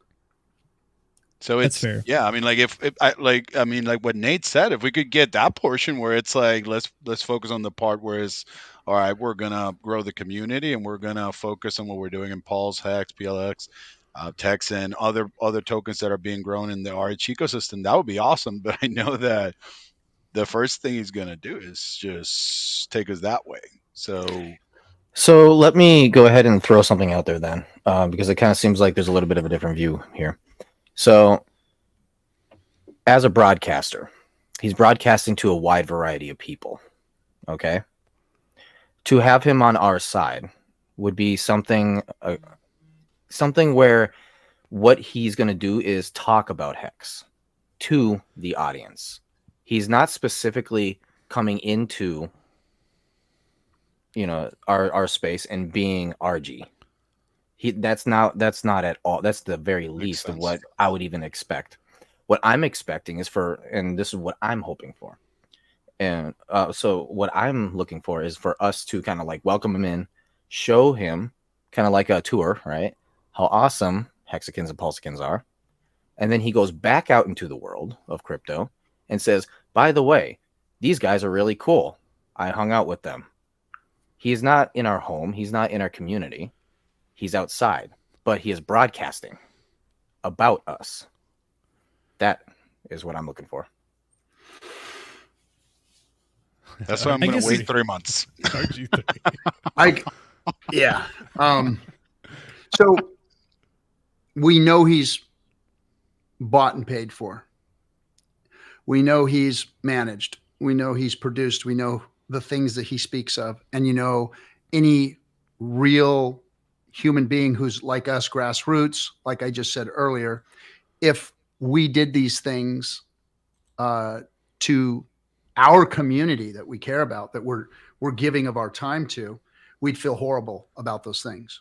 I've never seen any remorse for what that man has done to his followers. None. So if he was changing himself over, if he was wanting to become part of this community, he would reach out to people like me and Rags and say, hey, I'd like to talk to you guys about becoming part of the community, about bringing you guys in more with the crypto space and giving you guys a platform, giving you guys a place to speak. That's what a grassroots person like in this community would do for somebody else. He won't do that. If he's the real deal, he would do that. If he's not, he's clout chasing, trying to find a niche in for a payday for his producers that are having him do something, to get more followers, to tap into this community or whatever. So that's what we have to Equity, watch out for. which you talked about earlier. Equity. Exactly. Equity. He's coming for our equity. And And, if he wants give it up. wants social equity in our community, then he's got to prove himself over gotta a earn long, long time. got to earn it. So, And he yeah. hasn't done so yet. Just because he is who he is, we shouldn't give our equity to him. Right. We need So to it's- value that. We need to value what we have here. We need to put a high value on it because this is the best crypto has to offer is this community and the knowledge and the wisdom and the care and the go-getter and the fight and everything that this community has, crypto wishes they have. He wishes that his community was like this community. He's Every getting me token fired wishes. up right now. You get me fired up, bro. I wanna I'm listen to telling you, something, He's man. gotten already out of it's- Hex, right, Cap? Like he got the payout from 300 to 60K. Yeah, he So did. And technically, he cashed it out he for made some dollars, X's on guys. For dollars. I would not sell any of my equity for dollars in this community. I love every freaking bit of what I feel from doing what I've done here. It makes me a better person. It makes me put my head on my pillow at night and feel good and wake up in the morning and feel good being who I am. I haven't always felt like that. I have worked my ass off my whole life and been miserable waking up. I feel so good about what I'm doing, not only because I'm relaxed, I got the weight of the world off of my shoulders, because I feel like I'm doing something good. And when somebody DMs me and says, fucking thank you, RG, for what you did for me. Thank you for what you told me. Thank you for what you said. You helped change my life. You changed my crypto freaking future. That fires me up and makes me want to be part of this. And I'm not going to cheapen this. I'm not going to sell it to anybody for a freaking low price for some, bullshit shiny guy coming in and trying to steal our equity and what we've done. No. We're going to have our day, guys. We're going to have our day. This community is organic. Nothing has ever been built like this before. There is never going to be a bigger transference of wealth than in the crypto community as a whole. And this community here is the best that it's ever had. The best. I promise you that. I've been around since 2014 in all those scam Telegram rooms. I've been around the world talking to people in crypto, and I've never seen a community like this. I've never seen grassroots organization like this. Nowhere. Movies being made, NASCAR's being, world records on online conventions, meetup after meetup after meetup, PulseChain tours around the world, all over the place. Nobody has this. Nobody has as much swag as we do, as much giveaways, none of that stuff. It doesn't exist anywhere. Look at the Tang Gang. Look what those guys are doing. Just every aspect of this is one more facet, like Richard's Diamond. This is the baddest motherfucker in all of crypto. And I'm not going to sell it for cheap. And I'm not going to let people come in here and steal it from us. Not going to do it. And I don't think anybody in this panel here or anybody in this chat room wants that to happen either. So we need to hold it with high regard and protect it. That's what I'm here for. I'm going to protect it. I ain't giving it up. So fuck them guys. All right. I'm fired up. Sorry for the rant. You're not sorry. You Don't feel apologize for good, that. That was fantastic. Gas station pills just kicked in. Tell him, Cap.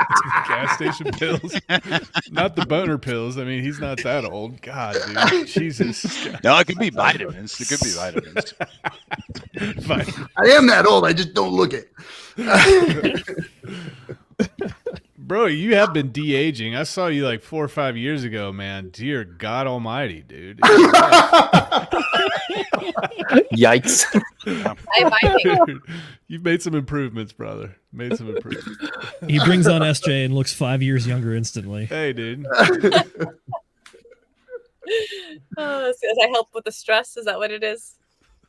That or you got something else going on? I'm telling you guys, yes.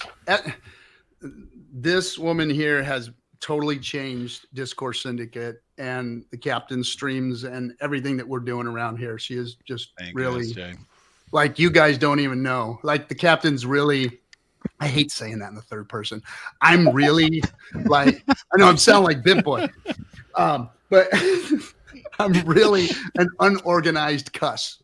And I'm aging myself by using that word.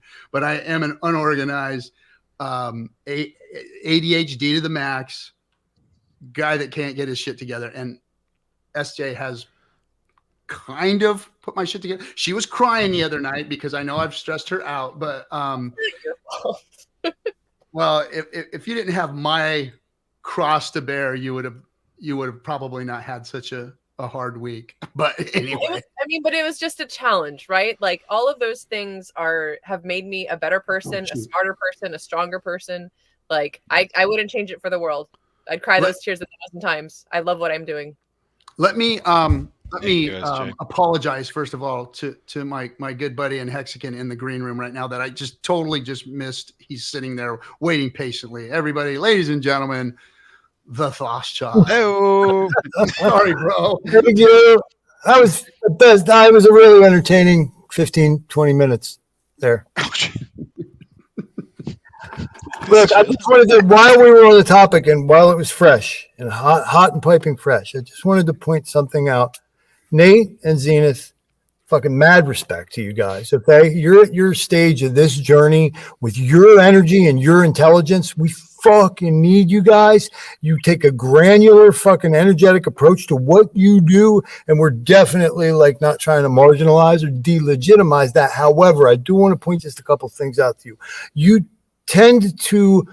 You comport yourselves honorably, and then what you're doing is you're making a very long, wide assumption that your makeup, the way that you guys are and the way that you think and understand things and operate will also be the way that other human being you're looking at operates and thinks, functions, his protocol, all that stuff. And I'm here to tell you, you guys need to wrap your minds around the idea that there exists such a thing in this earth realm that is so beyond insipid.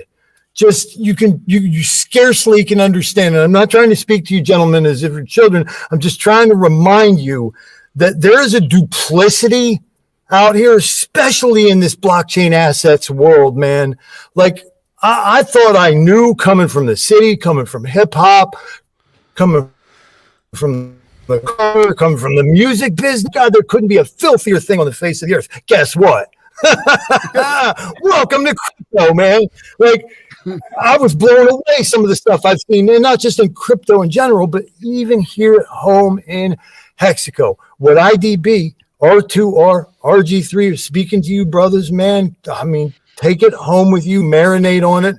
They're telling you truth, man. And these people, they will come in 18 ways to Sunday. You know what I'm saying? And try and get in the room with us. And we got to know our power. I just want to say this, the parable, you guys all know this, the parable of the old lady and the snake. This will be the third or fourth time I've told it in Hexico, and I'll make it really fast. The old lady walks down the same path every morning to do her morning ritual, right? To perform her ablutions down by the waters, harvest her fruit. She goes back up, and there's, oh no, in the path on the way back to her hut. What? Oh, it's an injured snake. Whatever should she do? She gracefully and compassionately, she bends down. She lifts up the poor thing. Oh my God, it's a beautiful little snake. And I think he could be saved. I'm at least going to try. And she places the serpent in her basket. She, fast as she can, up the hill. Oh my. And she heats up some water, and she makes a meal of some shit that snake would eat. I don't know, worm guts or something. And she applies a paste to the injured areas on the snake. And days now become weeks, and the weeks become a full lunar cycle. And one morning she opens her eyes and looks over to the crib that she's prepared for a little snaky. And there he is. He's got vitality again. The snake does. And she raises up and she says, Lord, look what I did. I did a good deed for the serpent. She goes over and she says, I'm going to make some breakfast and celebrate the glory of the... Oh my God, what the fuck? The snake bit the shit out of her. Highly venomous snake. She falls on the ground. Her Adam's apple swells up to the size of a soccer ball. Her eyeballs are bubbling up like a goldfish. She's dying. She says, how ever so could you? He looks at her and he says, bitch, you knew I was a snake. There you have it. That was pretty killer. Well, thank you very much for giving us those Never wise heard that words story there. told that way. Did you guys Beautifully said. see the performance, internet yeah. censoring him in the middle of it, dude? Making him all choppy. Totally. Saw that. Really? Yeah, your Just gain a is little like crazy up, bro. If you got a gain control. Oh, fuck. Oh, you guys know me. Always from the diaphragm with the You're delivery. clipping. Well, you're just clipping talking. When you were yelling, you actually disappeared for a second. When did I yell? I'm just kidding. Very nice, very nice. Well, I mean, Right? I'm glad that we have a community that actually discusses these things, like on a level that we don't see other crypto shows or communities talking about. You know, they're always talking about the chart and the crypto itself and the smart contract and they don't really talk about what's making the whole thing move. The leadership that's coming in and helping develop the grassroots organization and development of the crypto community itself, because we have to always remember this. Cryptos were never meant to be marketed on billboards and televisions and print ads and all of this stuff. It was word of mouth advertising, us, one person to another, teaching another person about crypto, telling the story, telling our stories, telling somebody else's story about what it's done for And them. nor were they supposed to have corporate boardrooms either. Okay? Like, think No. about No Yeah. corporate boardrooms, no well, we buildings. see a lot of that in crypto now. It's very Yes. weird. So Nate and Zenith, I think you guys have a very, very fresh perspective. And what you have to understand about our salty dumbasses is that we've been traumatized. Yes. I've only been here for 2.5, 3 years, and guys have been here longer than me. And these people on the internet just try to chew us up and spit us out. So we just want to fight. So I think that I like the fact that you guys bring that fresh perspective, and you're not freaking traumatized. And I think you should take it and run with it. I've been on your channel, man. You guys get really, really smart folks on the Degen Roundtable, and you guys get into it really, really deep. I love it. Keep it up, man.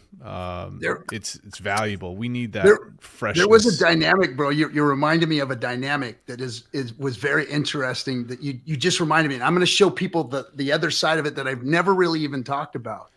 Being in the Marine Corps, when you get deployed and you go out and you do things that people don't like to do, then when you come back, you're a different human being. You're changed, and you've got this kind of salty kind of thing going on inside, and then new guys show up, and they've got a fresh perspective, and they're still fresh out of boot camp, and the glory of the thing that we're all in is still in their eyes.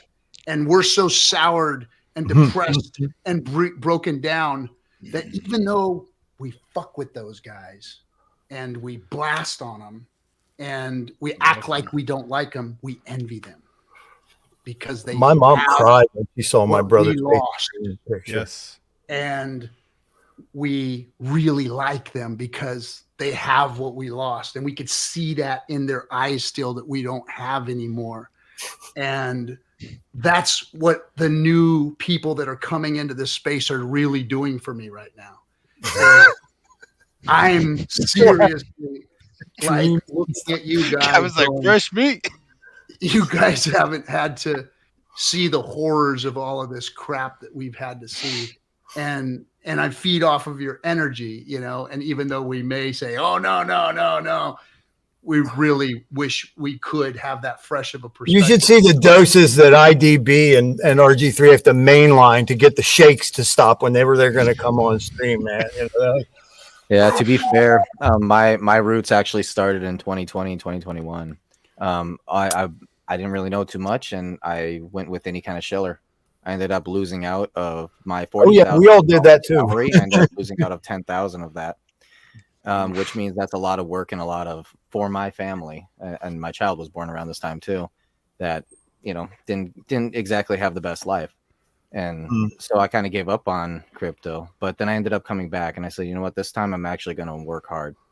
And since August of 2022, I've been like a fire hose, paying for people to help teach me, and I've been taking all the mistakes that I made back then. And I've been applying it to the knowledge that I have now.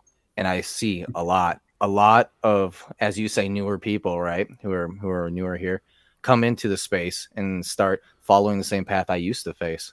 And I say, no, don't go that way. Don't go that way. Good for you, man. And it is true. Like, especially like Z. Yeah, we do have, I would say we do got more optimism, right? For sure. It's a good thing. That's good. It's a good thing. Exactly. And it reminds us of who we all really are. We are the collective of all of you mean something. I mean, he's not joking. You guys, your presence and your energy that I was alluding to when I said hello and came in, like RG3 is like serious about that. Like, don't ever undersell the importance of the vitality that you bring into my consciousness, because you are reminding me of something that I'm ideally not supposed to forget. It's just the world weariness and the scars, man, that do it to you. But in actual point of fact, especially as a father of 4 as I am, I got to hold on to some of that, So, cheers, man. Keep it's really good to hear that, because I know what I've heard from other people that I've helped who are newer, and they're like, wow, I'm actually making money. I'm not getting wrecked this time, blah, blah, blah. Thank you. But to hear it from this angle, this is a different angle that I've heard. And this is the first time I'm actually hearing it. And to work so hard and to try and do something, and then to hear that, hey, you're revitalizing me. Thank you. That's something definitely different that I have not experienced yet. So I appreciate that a lot, guys. Well, a lot of the dynamic of a lot of places that you're going to go is the way that people act with you, interact towards you, is always going to have in the background, like this hidden, nuanced, like mechanic of how can they extract the most value and use you or manipulate you in some way. In Hexico, we left all that shit at the door, man. Like we're operating motivated by the first principles of DeFi and the teachings of Fearless Leader. And may they ever be our bellwether, okay, as we continue to navigate. He allows us now, sets us free, but allows us to navigate through these murky, fucked up waters out here, man. And I mean, they'll tell you I'm one of the most controversial people in Hexico. I find a scrap within community every week. Like, don't even talk to me about what I get into outside the community. It's violent, nasty, but you know, it's like I don't have the shakes as bad as IDB and RG3 yet, thank God. Yeah, I was gonna say, bro, you haven't. You know, usually we had a monthly therapy session. Now it's like I only hear from you like every. Okay, no, you guys alone in a room talking about me is not called a therapy session, RG3. Jesus Christ, man! It's like therapy roast, right? Like it's like I have never spoken ill of you in a room of that you weren't in. That's I'm just kidding. I'm just kidding. These guys are righteous. I said it earlier. I don't know if you guys saw what I said. I made a comment, and I'm being a hundo. Our rags to riches and RG3 have gone to bat righteously now for my rights, okay, to express myself. And they'll tell people, like, look, he's from South Philly. He spent a lot of time in South Philly. He's got this going, that, you know, they'll try and keep it light, but they always at the end of the day stick up for my rights, because they know I'm not out here trying to hurt somebody for psycho sake. You know what I mean? It's just that, you know, I might be an open wound sometimes. I might be a passionate guy, but they know I don't have a heart of malice. Okay. So for that reason, they've gone to bat. Like RG3 stuck his neck out on the line for me multiple times. I know that people had to be telling him, dude, you got that guy psycho. You are good. He says, no, if you don't like Phil South's flavor, if you don't like, if you don't like Phil South's flavor, he said, you don't have to lick him. I was like, yeah, RG3. All right. Well, somebody we might want to lick is in the green room, and this is everybody's favorite positivity and male prince in the Hex community. The one, the only. Lit himself. What's happening, Lit? What's up, Lit? I want to tell you something, Captain. Oh boy, here we go. I'm trying to like I'm coming back to the community, like, right? Lit tank popping off. I'm streaming every night, and I am like, dude, I need to spread the love to the boys who've been here. So I told my chat. There was like 50 of us, and I was like, yo, Discourse is streaming. Go send them love. We lost like 20 people. And I was like, oh, we need to re-strategize like how we love bomb. You're supposed to do it when you shut your stream down, bro. Not in the middle of your stream. Not the start. And I was like, oh, like Steve was all, we're losing numbers. I was like, dude, what do we get? Like, we gotta like, should we like throw the schedule out and I should do 3 lit tanks a month show like and I did I called it lit bombing because it's like in coaching it's called love bombing, where you just love on someone, you bomb them with love, right? If you do it to a chick too much, they'll be like, ew, get away. But like if you do it right, it's cool. So I thought lit bombing. So Maddie all in jumped in my chat and he's all, what's up, y'all? And I sent everyone to his video. We posted the link. And I said, go to Maddie's last video and everyone leave a comment. Keep up the awesome work, Maddie. And so that pumps the algorithm. If his last video gets like 50 viewers from my stream, all commenting, that pumps the algo. YouTube puts that video higher. What are we doing? Let's all lit bomb. Let's love on each other. Let's pump Rags' channel, Block's channel, Captain. Like, if you guys have a channel, like, sorry, I'm yelling. I'm excited. That's what happened. No, it's cool because what you're describing is in 2018 and 19, we used to do this thing called the raids, pirate raids. We did pirate raids, and we would send everybody over to a channel that we'd want to. Either it was a channel that wasn't anything to do with us, and we'd raid them, or it was one of our bros, Hexologist or Maddie or somebody, we'd send everybody over there and we'd start pumping each other's channels.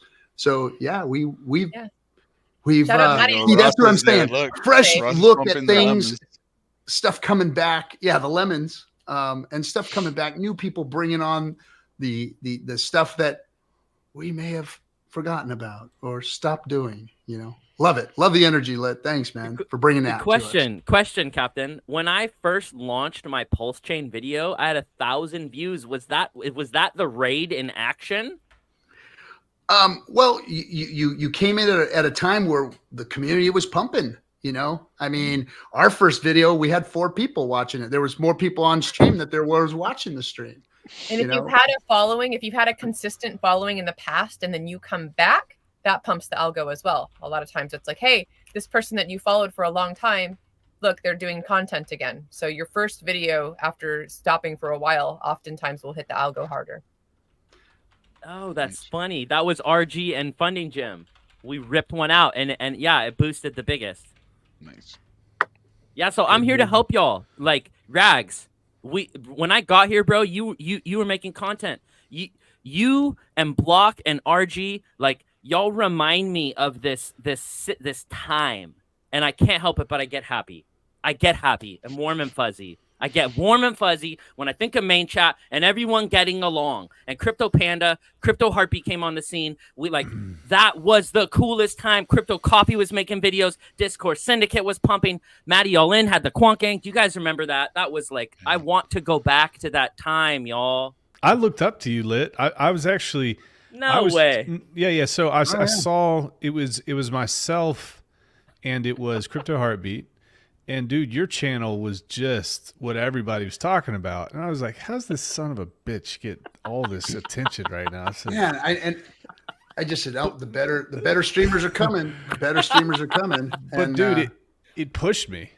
No way. Yeah, no, it pushed me, man. I wanted to show up. I wanted to make content. I wanted to make people not like, comment, or subscribe every day. That was important to me. So, yeah, dude. You set yourself up for failure you don't have to fail and feel bad about it. Correct. You see, it's the psychology. It's all about me. It's not about anybody else. So yeah, dude, I remember it was like I get fired up over competition, and it was kind of competitive in a way. And I remember that, dude. Good times. Well, Brandon, like I had a freaking a huge misconception of this crypto game, and I want to drop my ego and be 100% honest with all of you. When I started my channel, I didn't talk to anyone because I didn't know what the fuck I was doing. I'm sorry to cuss. I didn't know what I was doing. Okay? I didn't know. Identity Block is the first Hexican I ever talked to, like properly. And he said, Lit, what you've done, no one's done. And I'm like, what are you talking about? He said, you didn't talk to anyone. You just made videos every day about PulseChain. You're crazy. What are you doing? And I was like, oh, there's a community here. So I want to drop my ego and say, dude, I screwed up, Rags. I screwed up not embracing all those channels and getting them on every day. And this year I want to fix it. I want to love bomb your channel with every possible person I have. And I want to use my whole resources and network to help this community. So let me jump in on that because I hear your humility and where you're coming from, and thank you for that, and thank you for the props, and thank you for the self-realization. However, thank you, bro. You, when you first came out, that fire that you threw out there, that was you, man. That was your contribution. That's what made you grow. That's who you are. Don't give it up. You know, hey, it's okay to say, hey, well, I'd like to embrace the community more. I'd like to embrace the other streamers, the OGs or whatever more. That's great. But don't give up what works for you. Don't give up who you are. You got to lean on your strength, man. Lean on it. Do your thing. Be who you are. And don't think that you have to change to honor us or the community. You do you, man. That's what we need here is people doing what they do. And you did that well. You did it real well. And I think you should continue because we need you out there. We need you out there doing what you were doing and growing that and leaning on your strength and making your strength stronger. Don't backpedal to appease us or the rest of the community or anything like that. That's not what you need to do. You need to lean on your strength and grow from it, because that's what we need everybody here doing. Look, I'm not strong in a lot of things, and I ain't going to go fuck with that stuff. But what I am strong at, that's what I'm going to bring to the table, because I know what I got, and that's what you're going to get. You ain't getting the other stuff. There ain't going to be no chart behind me. I ain't going to be doing no description videos about how to do stuff, because my brain doesn't work like that. I can barely make a damn transaction on crypto myself without screwing it up. So I'm not going to be the guy to teach you that. But I'm going to get up here and stand in front of you and take the bullets and not let anybody else hurt you guys. That's for damn sure. I'm going to lift you all up. That's for sure. I'm going to make you all know I love you. That's for sure. But you need to do you, bro. Do you, and don't change for any of us.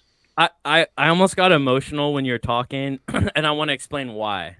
Because I didn't realize this until right now as you were just talking. Like live on stream, I want to just admit this to everyone. The way I grew up was pretty gnar. All right. Like it was a struggle. And I had like the big heart in the family. So I would give to my siblings, and I'm going to like focus and not get emotional, but like shit was gnarly. Okay. And I learned like, even if someone lashes out or has a problem, they love you deep down. They're just suffering, and you have to be there, even if you take space. So I took space and I came back, and when I first entered this community, I was opened with such warm arms, and I created such a beautiful family here that I felt some kinship, like my little brothers and my kid sister. So I had this coach's like authenticity of like, fuck, I have to protect them. And I have been racking myself over the coals in the bear, feeling like I hurt people. And it's been hard to separate being a coach and then being in crypto. And it's been really hard. So I'm just now wrapping my mind around it, and I really appreciate what you said, man. You're welcome. That's awesome.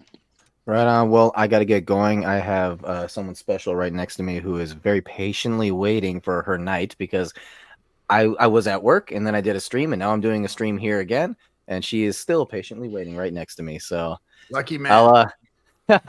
I'll see you guys later. Hey, hope you have a great one. Thank you, Nate. Buddy. Hey, Danny boy, he said my head is so effed from skating and snowboarding.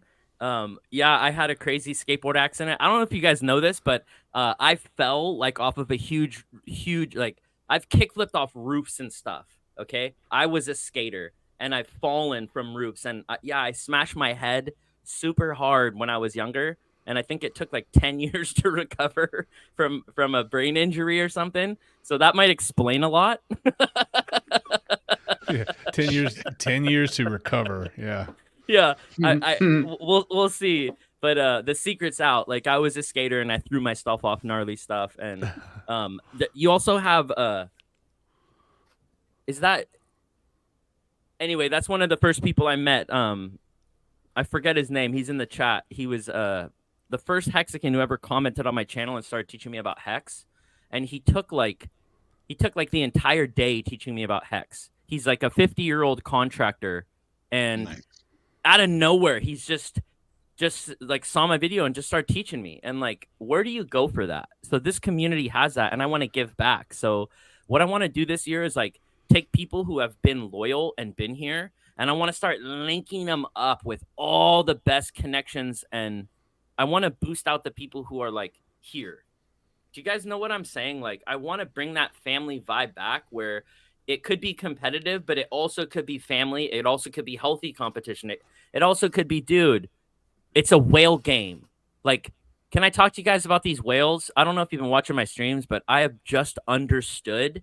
Look at my face, y'all. I just understood if we pooled all our funds, we wouldn't equal one whale. Can I say that again? Let me say that again for the people in the back. If we pooled every dollar we have, we wouldn't equal one whale. So you know what that means? I got rugged, you guys. I got rugged. I thought that like if we formed like Voltron, we could crush this game out. And I got like Johnny Chaos came in and just schooled me, and it was beautiful. I loved it. I was like, teach me. And 3 hours he taught me, and it was incredible. And I learned all cryptos are like that. All investments are like that. They're all 90% owned and 10% community. And it's always the little guy who gets dumped on by the whale. And why don't the whales dump? The whales don't dump is because sometimes if they hold it, the chart will rip. and their bag's worth a lot more. And I'm like, well, how do we win the game if we could pool all our money, not equal a whale?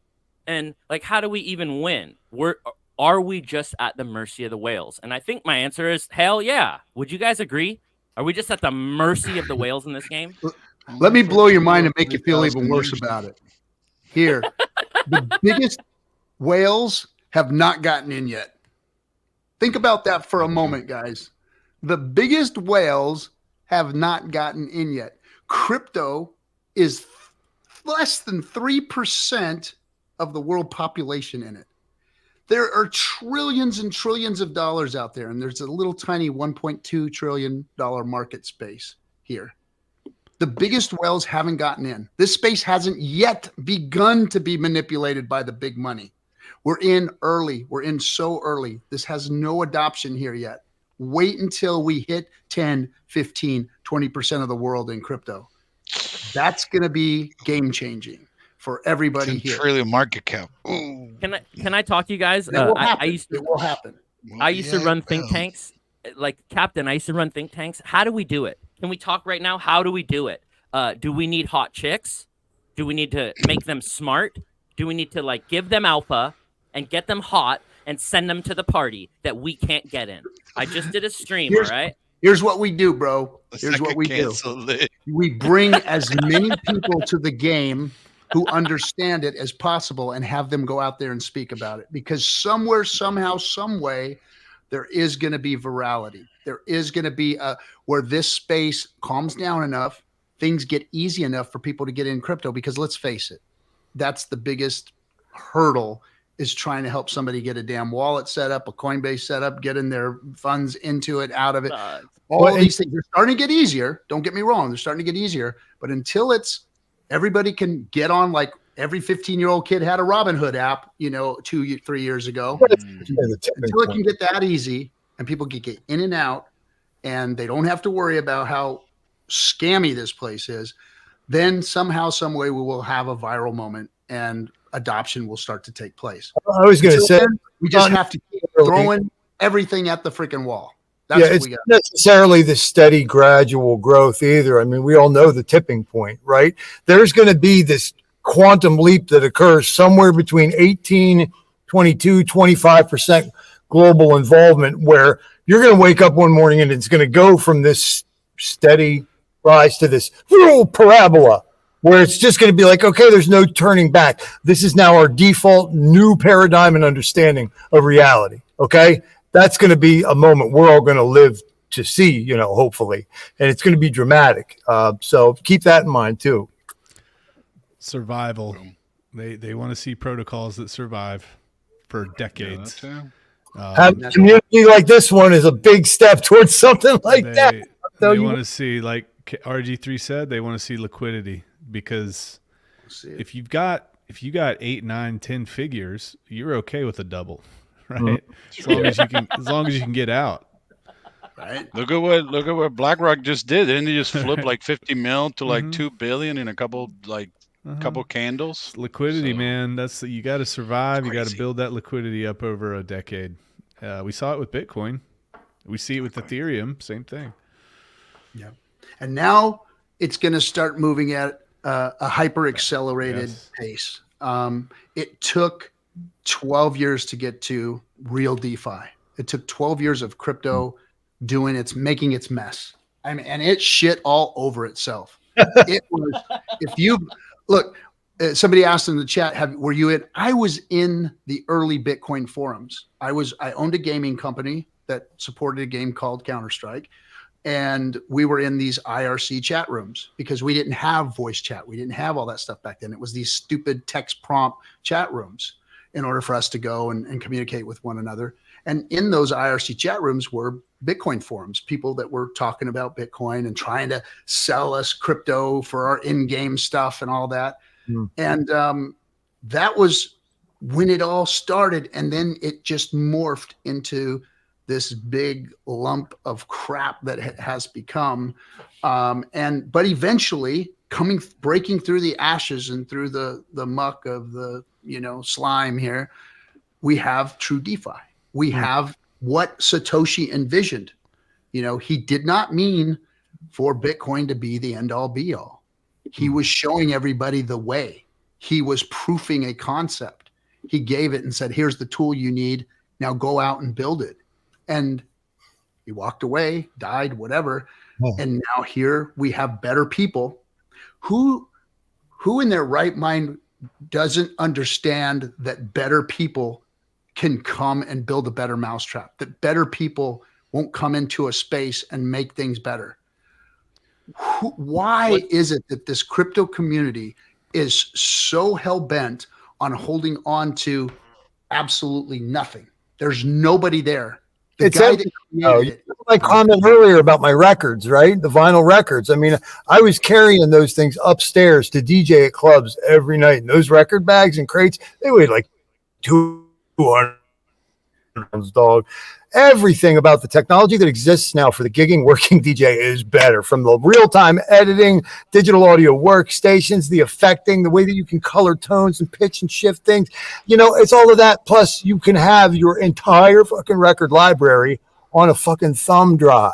Now I was like against that. I was against it, you know, because to me it wasn't pure. I also didn't like the digital sound as much as the analog. I still Hold stand. on. Pure. I dealt with that with DJs from the past. Yeah. They would look at me and my setup and my gig and they would trash me. It's because I didn't have it You as weren't old hard. school, bro. I wasn't old school, you know, and Rex the hanging out with his little thumb Bro. drive and them carrying like all this vinyl. dude, and when the sync button came out, it was like World War I III. once. See? I'll never use that. Never. Hey, Never. man, Half step refuse sync button. I remember house parties in the 80s and the DJs spinning and it was great. It was great because it was all we had. It was the first. It was it, you know. And I just went to Burning Man last year and holy fucking shit what these guys can do now. Some of those you saw, yeah. Whoa, an old man can move his ass to the shit that they put on it. And I'm telling you, I damn near threw my hips and everything. I couldn't walk for like a month after I got back. I was dancing so much and it was so awesome. I mean, that's what we're looking at. And for some reason, the whole crypto space wants to look at the closed door instead of walking through the one that just opened for them. You know, when a door closes, another one opens, and they just can't see that yet. And are we talking about human nature then, right? I mean, like, I don't know. We like the familiar. Is that what it is? We're afraid. We're afraid. It's fear. It's fear of the unknown. I dealt with it last night, man, the night before. There's a lot fear of fear for different reasons. Some people just don't want to change. Some people are extremely loyal. Other people are fearful that their bags won't pump as hard next cycle, so they're going to trash everything too. So there's lots of different iterations of fear and all this, but you hit the nail on the head. Yes, that's fair. It's about fear. It's really fear. When you look at why people oppose things, it's always about fear. And the lie that you're telling yourself. A very wise guy told me one time, hey, RG, when you're feeling bad, when you're feeling really, really rotten, stop for a moment and ask yourself, what is the lie?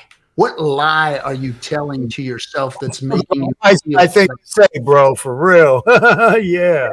And at the time I was like, what the fuck is this guy talking about? And then when I sat down and I was in my own shit and I was like, wait a minute, you know, and there was people were all having fun around me. And these are people I was having fun around, you know, not more than a day ago, but for some reason, my head and my shit that I thought I had was ruining my day, ruining my week. And I reflected on that and I realized that I can tell myself anything. I don't have to lie to myself and tell myself that the world is shit, that my life is shit, that you know, and I took that to heart and it's changed me. And I've stopped living in fear.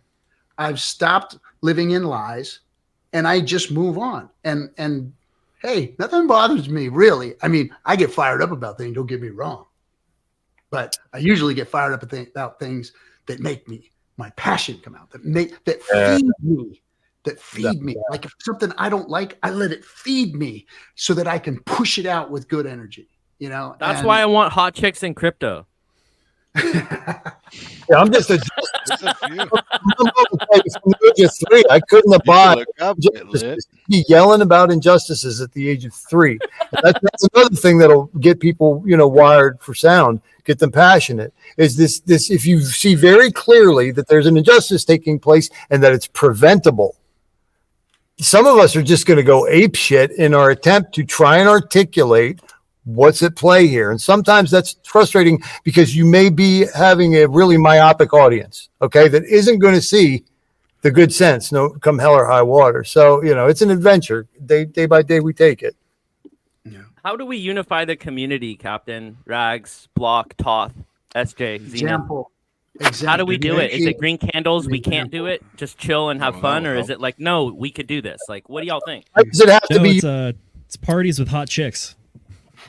Well, that'll probably work too. That'll probably work too. But hot chicks and thick liquidity. We've determined. Thick liquidity. Hot I mean, chicks with thick thick liquidity? Sounds like almost everything. But I mean, I think our own SJ Little known talked fact: about orgasms cure headaches. I think I knew that. I feel like orgasms cure everything. Sorry, I just had to throw that out there. On that note, I'm going to bed.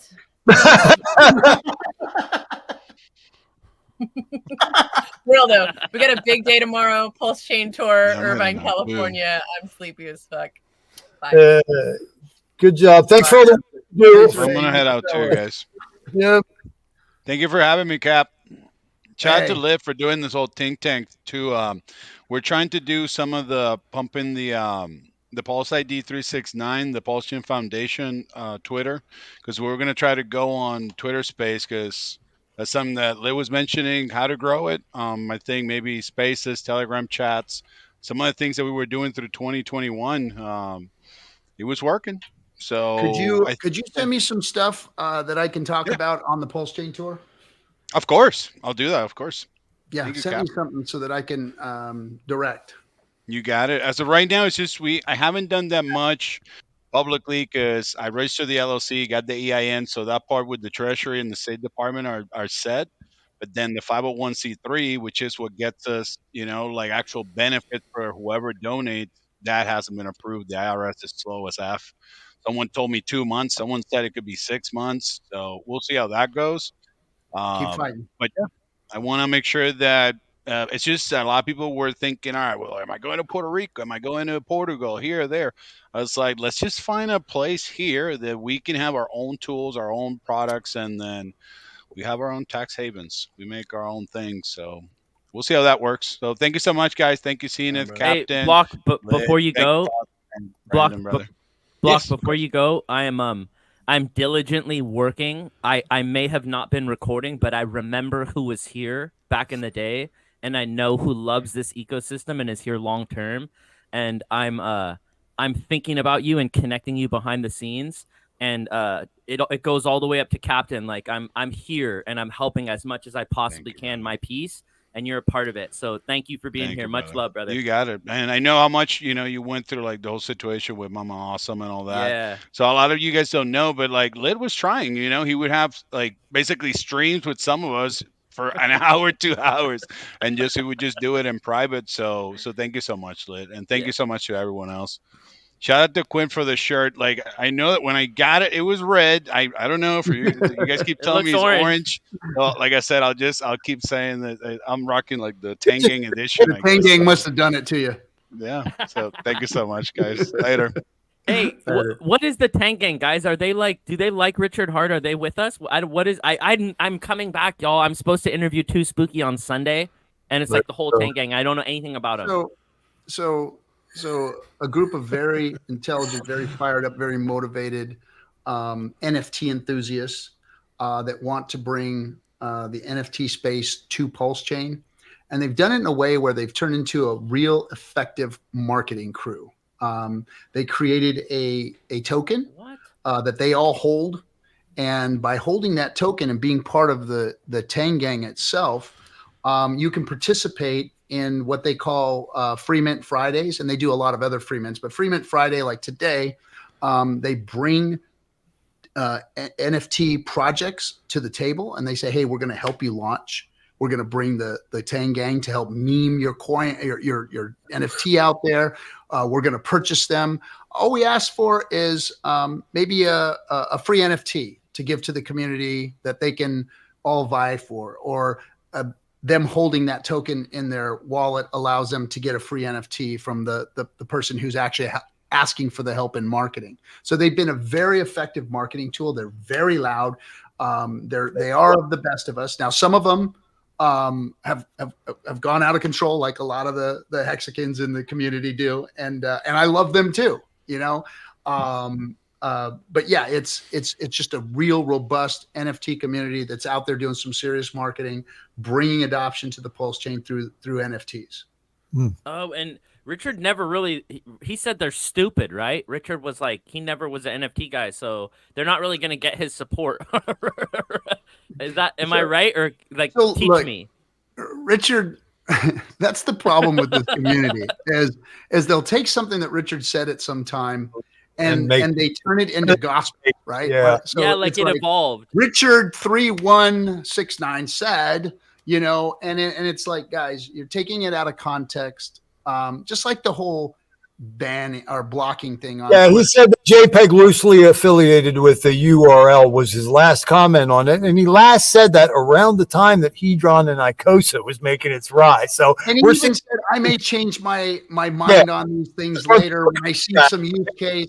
But you got to remember, Richard was watching CryptoKitties hit ETH and jack ETH. CryptoKitties jacked ETH.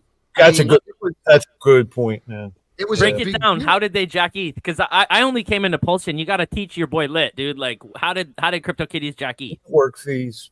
It just threw the fees all out of whack because people were buying these damn NFTs and it was creating more load on the system. And aping. Ethereum hadn't seen that kind of a rise yet. So it threw the fees all out of whack and stuff. And everybody started realizing the vulnerability and the problem with Ethereum at that point because of CryptoKitties. So the NFT game was like, ugh. And then when you look at it, it is a JPEG hosted by something, and so at that point, you've got to look at it like, until it's got a use case like a HSI, it may not be worth anything. So somebody took a NFT, wrapped some T-shares, and turned it into something valuable. So now I'm sure that, if Richard was asked, he'd say, yeah, that's a pretty good use case for it. Now we can move. He's even said, now we can move stakes around. Now you can sell a stake, where before, you just had to hold it. So that was before. It was before then. He had made that statement. Now that his product has been wrapped in NFT and basically that was a genius invention, right? He took locked up stakes and then made them liquid. It's genius. Alex is a genius. Yes. Yeah. Guys, I'm out. Would you agree? I'm out, guys. Lit, be good. Thoughts, be good. Zenith, Thanks for Captain. coming, Rags. Appreciate you, bro. Take it easy, gentlemen. Great stream with you, man. Ralph, guys. never say that to me. Be good. Come on, you know better. Shut So the yeah, so that's hell kind up. of the history of that. And then Love you, be bro. good. All right. And grab that soul on your way out the door, bro. I think somebody dropped one off for him. Yes. So that was the kind of the history of why. And if you followed Richard and watched what was going on and saw how it progressed, you can see, like Richard was against Ethereum. Like he called it garbage. Yeah. Remember, he called Ethereum garbage. He was railing against it when he was a maxi, when he was a Bitcoin maxi. And then Richard changed his worldview because he said, hey, wait a minute.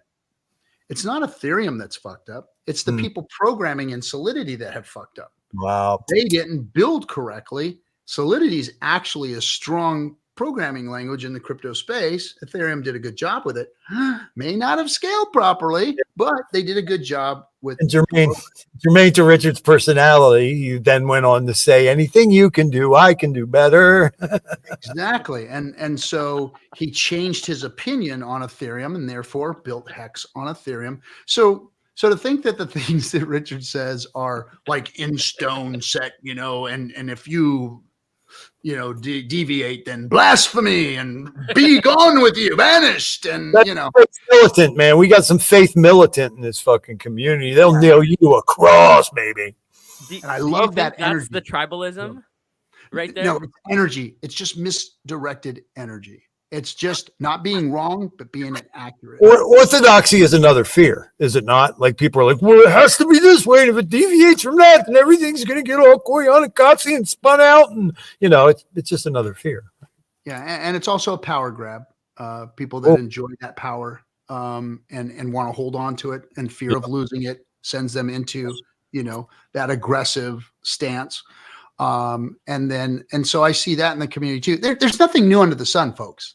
This is human nature. This is psychology 101.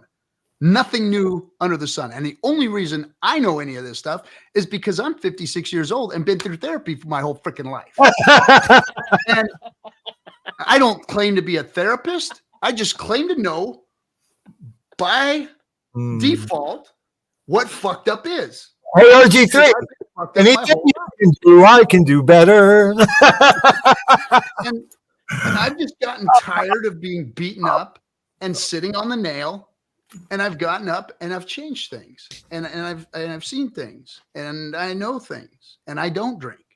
So I don't know if anybody caught that one, but yes, I've been around, and there's nothing new under the sun. I keep telling you guys that. Like all this shit, this beautiful stuff that Richard wrote in Sci-Vive, it's all out there in other books. It's all out there in all the religious books of the world. It's all out there scrolled in walls, carved in from dying people of long gone dust and bones. It's all the same shit. Mm-hmm. Nothing's different. These financial products that we have right here in crypto, just because it's a special technology that throws electricity across the freaking piece of silica and brings it to a screen and puts it in front of you, it's no different than the fucking beads and the shells that they wore around their neck and traded with one another. That relates to this idea that antiquity equals ignorance is apex stupid. If you go to Pumapunku down there in America and you look, it's like what they were doing. The closer we get to our time is they were trying to copy what the forefathers did, and they were falling miserably short. You look at them fucking bottom layers of that shit that was built down there long ago. It was laser precision cut. You couldn't fit a razor blade or a credit card in between them. And as you got closer and closer to our modern era, it got stupider and stupider. So this idea that we're constantly at the apex of knowledge, wisdom, and understanding is fatuous. It's fatuous on its face. I mean, just look at the publishing industry. All the books that we had, you could get a whole variable wide spectrum of ideas in 1910, 1890, 1870. We talk about people being stronger back then, eating better. Guess what else? I think they were a little smarter, because your average person on the street had to be able to use words effectively. They had to be able to read. They had to be able to write, because we didn't have LOL, things of this nature. And it wasn't all the publishing houses. I mean, we all know how many news providers there are. We all know that. What were there? There were 7, then 5, then 3. It's the same with book publishers, guys. There used to be thousands and thousands of book publishers, and then they all got scooped up, and now it's like monoculture. Now, how is that higher, better, wiser, faster, stronger? It's not. It's the same. Yeah, it's corporatized. What Toth said, so much knowledge. If you it can actually be proven what he's talking about. Thanks, you guys, bro. like there's ways to prove what Toth just said. If you look up Tartaria theory, the theory of Tartaria, it's essentially catching on, and what it is you dig down into the earth and you find these ancient cities, and these blocks have no mortar. You can't fit a credit card in between them. They're huge, megalithic, giant stones.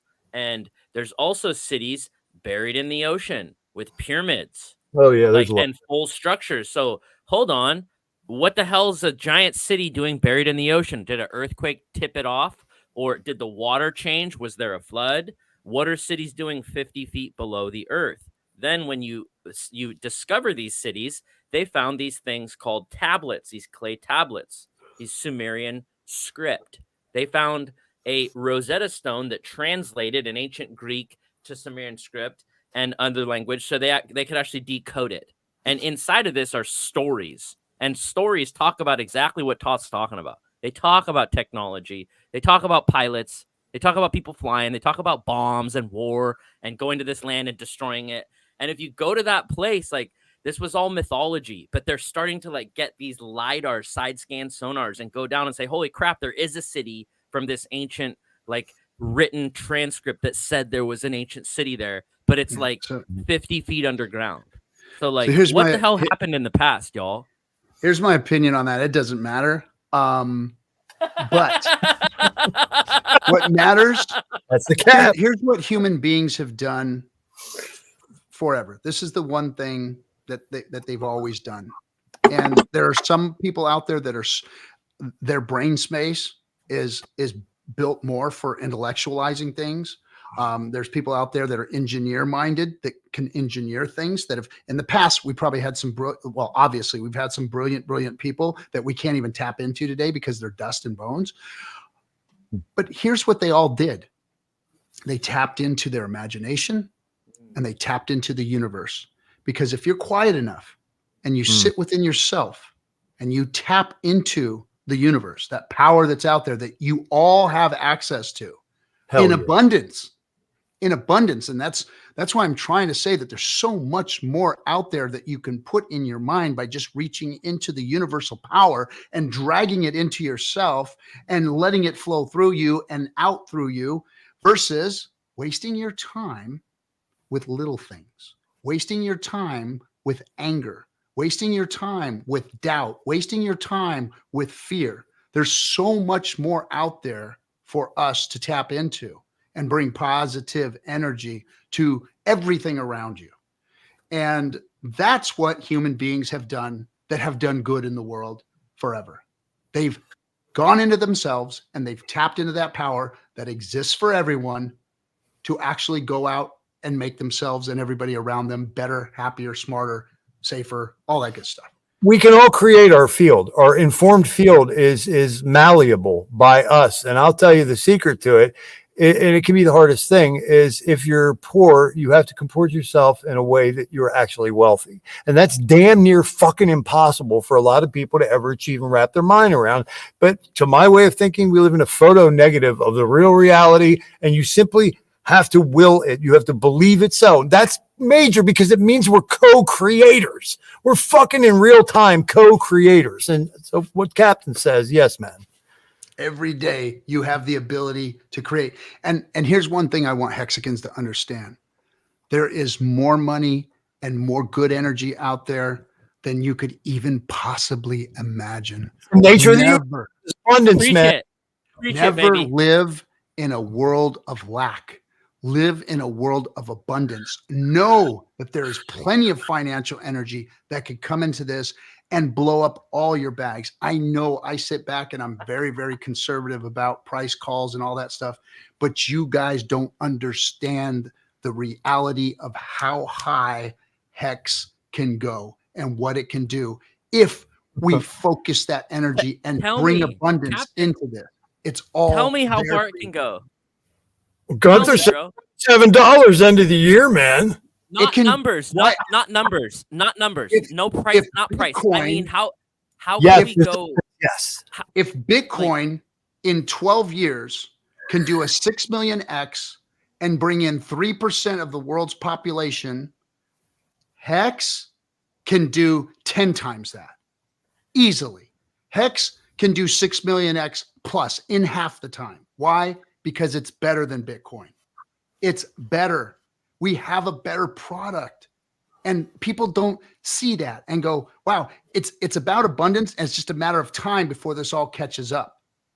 And it's not going to take Hex 12 years to do that. It is going to be the crypto that brings people in. Bitcoin is garbage. I'm sorry, guys. I really don't hate me, bro. I love you. Spaghetti code. Bitcoin is just not where we need crypto to be. Hex is. PulseChain is. Decentralized finance is. That's when we're going to get adoption. But it's going to take us some time. It's going to take, but we will beat Bitcoin. We will eventually be Bitcoin. Look, 4 years running. Is that not proof enough in your fucking pudding cups, guys, to tell you that Hex is better than Bitcoin? Look at Bitcoin's first 4 years. It didn't do what Hex did. Look at what Bitcoin did in 4 years. The mining pool started. The mining got expensive. The world started selling chips to miners, and it made it a mess. It's not the proper protocol to do what we're trying to do here. Hex is, PulseChain is, validating is the way to go. Staking is the way to go. All of these things that we have in our hands now are better than Bitcoin start ever was. And we've already proven it. Look at what Hex has done. It can go beyond 6 million X. I'll tell you that right now. You guys have a painful experience. Go on TX Street, the visualizer, and watch how long it takes for a Bitcoin block to fucking. And everything they build on it fails. Lightning! You're like, oh my God, this is painful, man. And we still have to listen to the narrative. We still have to listen to the narrative that we're the ones that were wrong and that we shouldn't be speaking ill about Bitcoin. And I'm not going to do that. I'm going to speak the truth about Bitcoin. We have a lot of respect for them as groundbreakers, man. That's what the hell it were. They belong in the Hexican Hall of Fame. But as far as right now, come on, man, get real with yourselves. Hex is always connected to Bitcoin because, first of all, it was named Bitcoin Hex. And second of all, the first people to get Hex were people who free claimed with their Bitcoin. It was always connected to it. It was always part of it. It was always the next iteration. Richard Hart himself was a Bitcoin maximalist. He came and said, I'm not here to break it. I'm here to fix it. I'm here to help. I'm here to make things better. That's what he did. And that's what we got. So guess what? We have something better that can grow and bring more adoption. Wait till we get, like I said, 10% of the world into this thing. Changes the whole game. For everybody sitting here, for everybody sitting in the chat room, your whole life changes. Captain, I want to bring up some and Zenith, please chip in if you have any ideas. I've never talked to you, but I want to bro down and what's up? Yeah, bro? for sure. I'm just listening and learning here. Like RG3 gave me a assigned reading last week, and the book said shut up and listen. So that's what I'm doing. Sit down, shut up and listen. It's funny. It's funny being the guy actually saying that when I was told that for so many years, I used to go to certain gatherings where wisdom was being spilled, and I had the opportunity to spill whatever I thought I had as wisdom.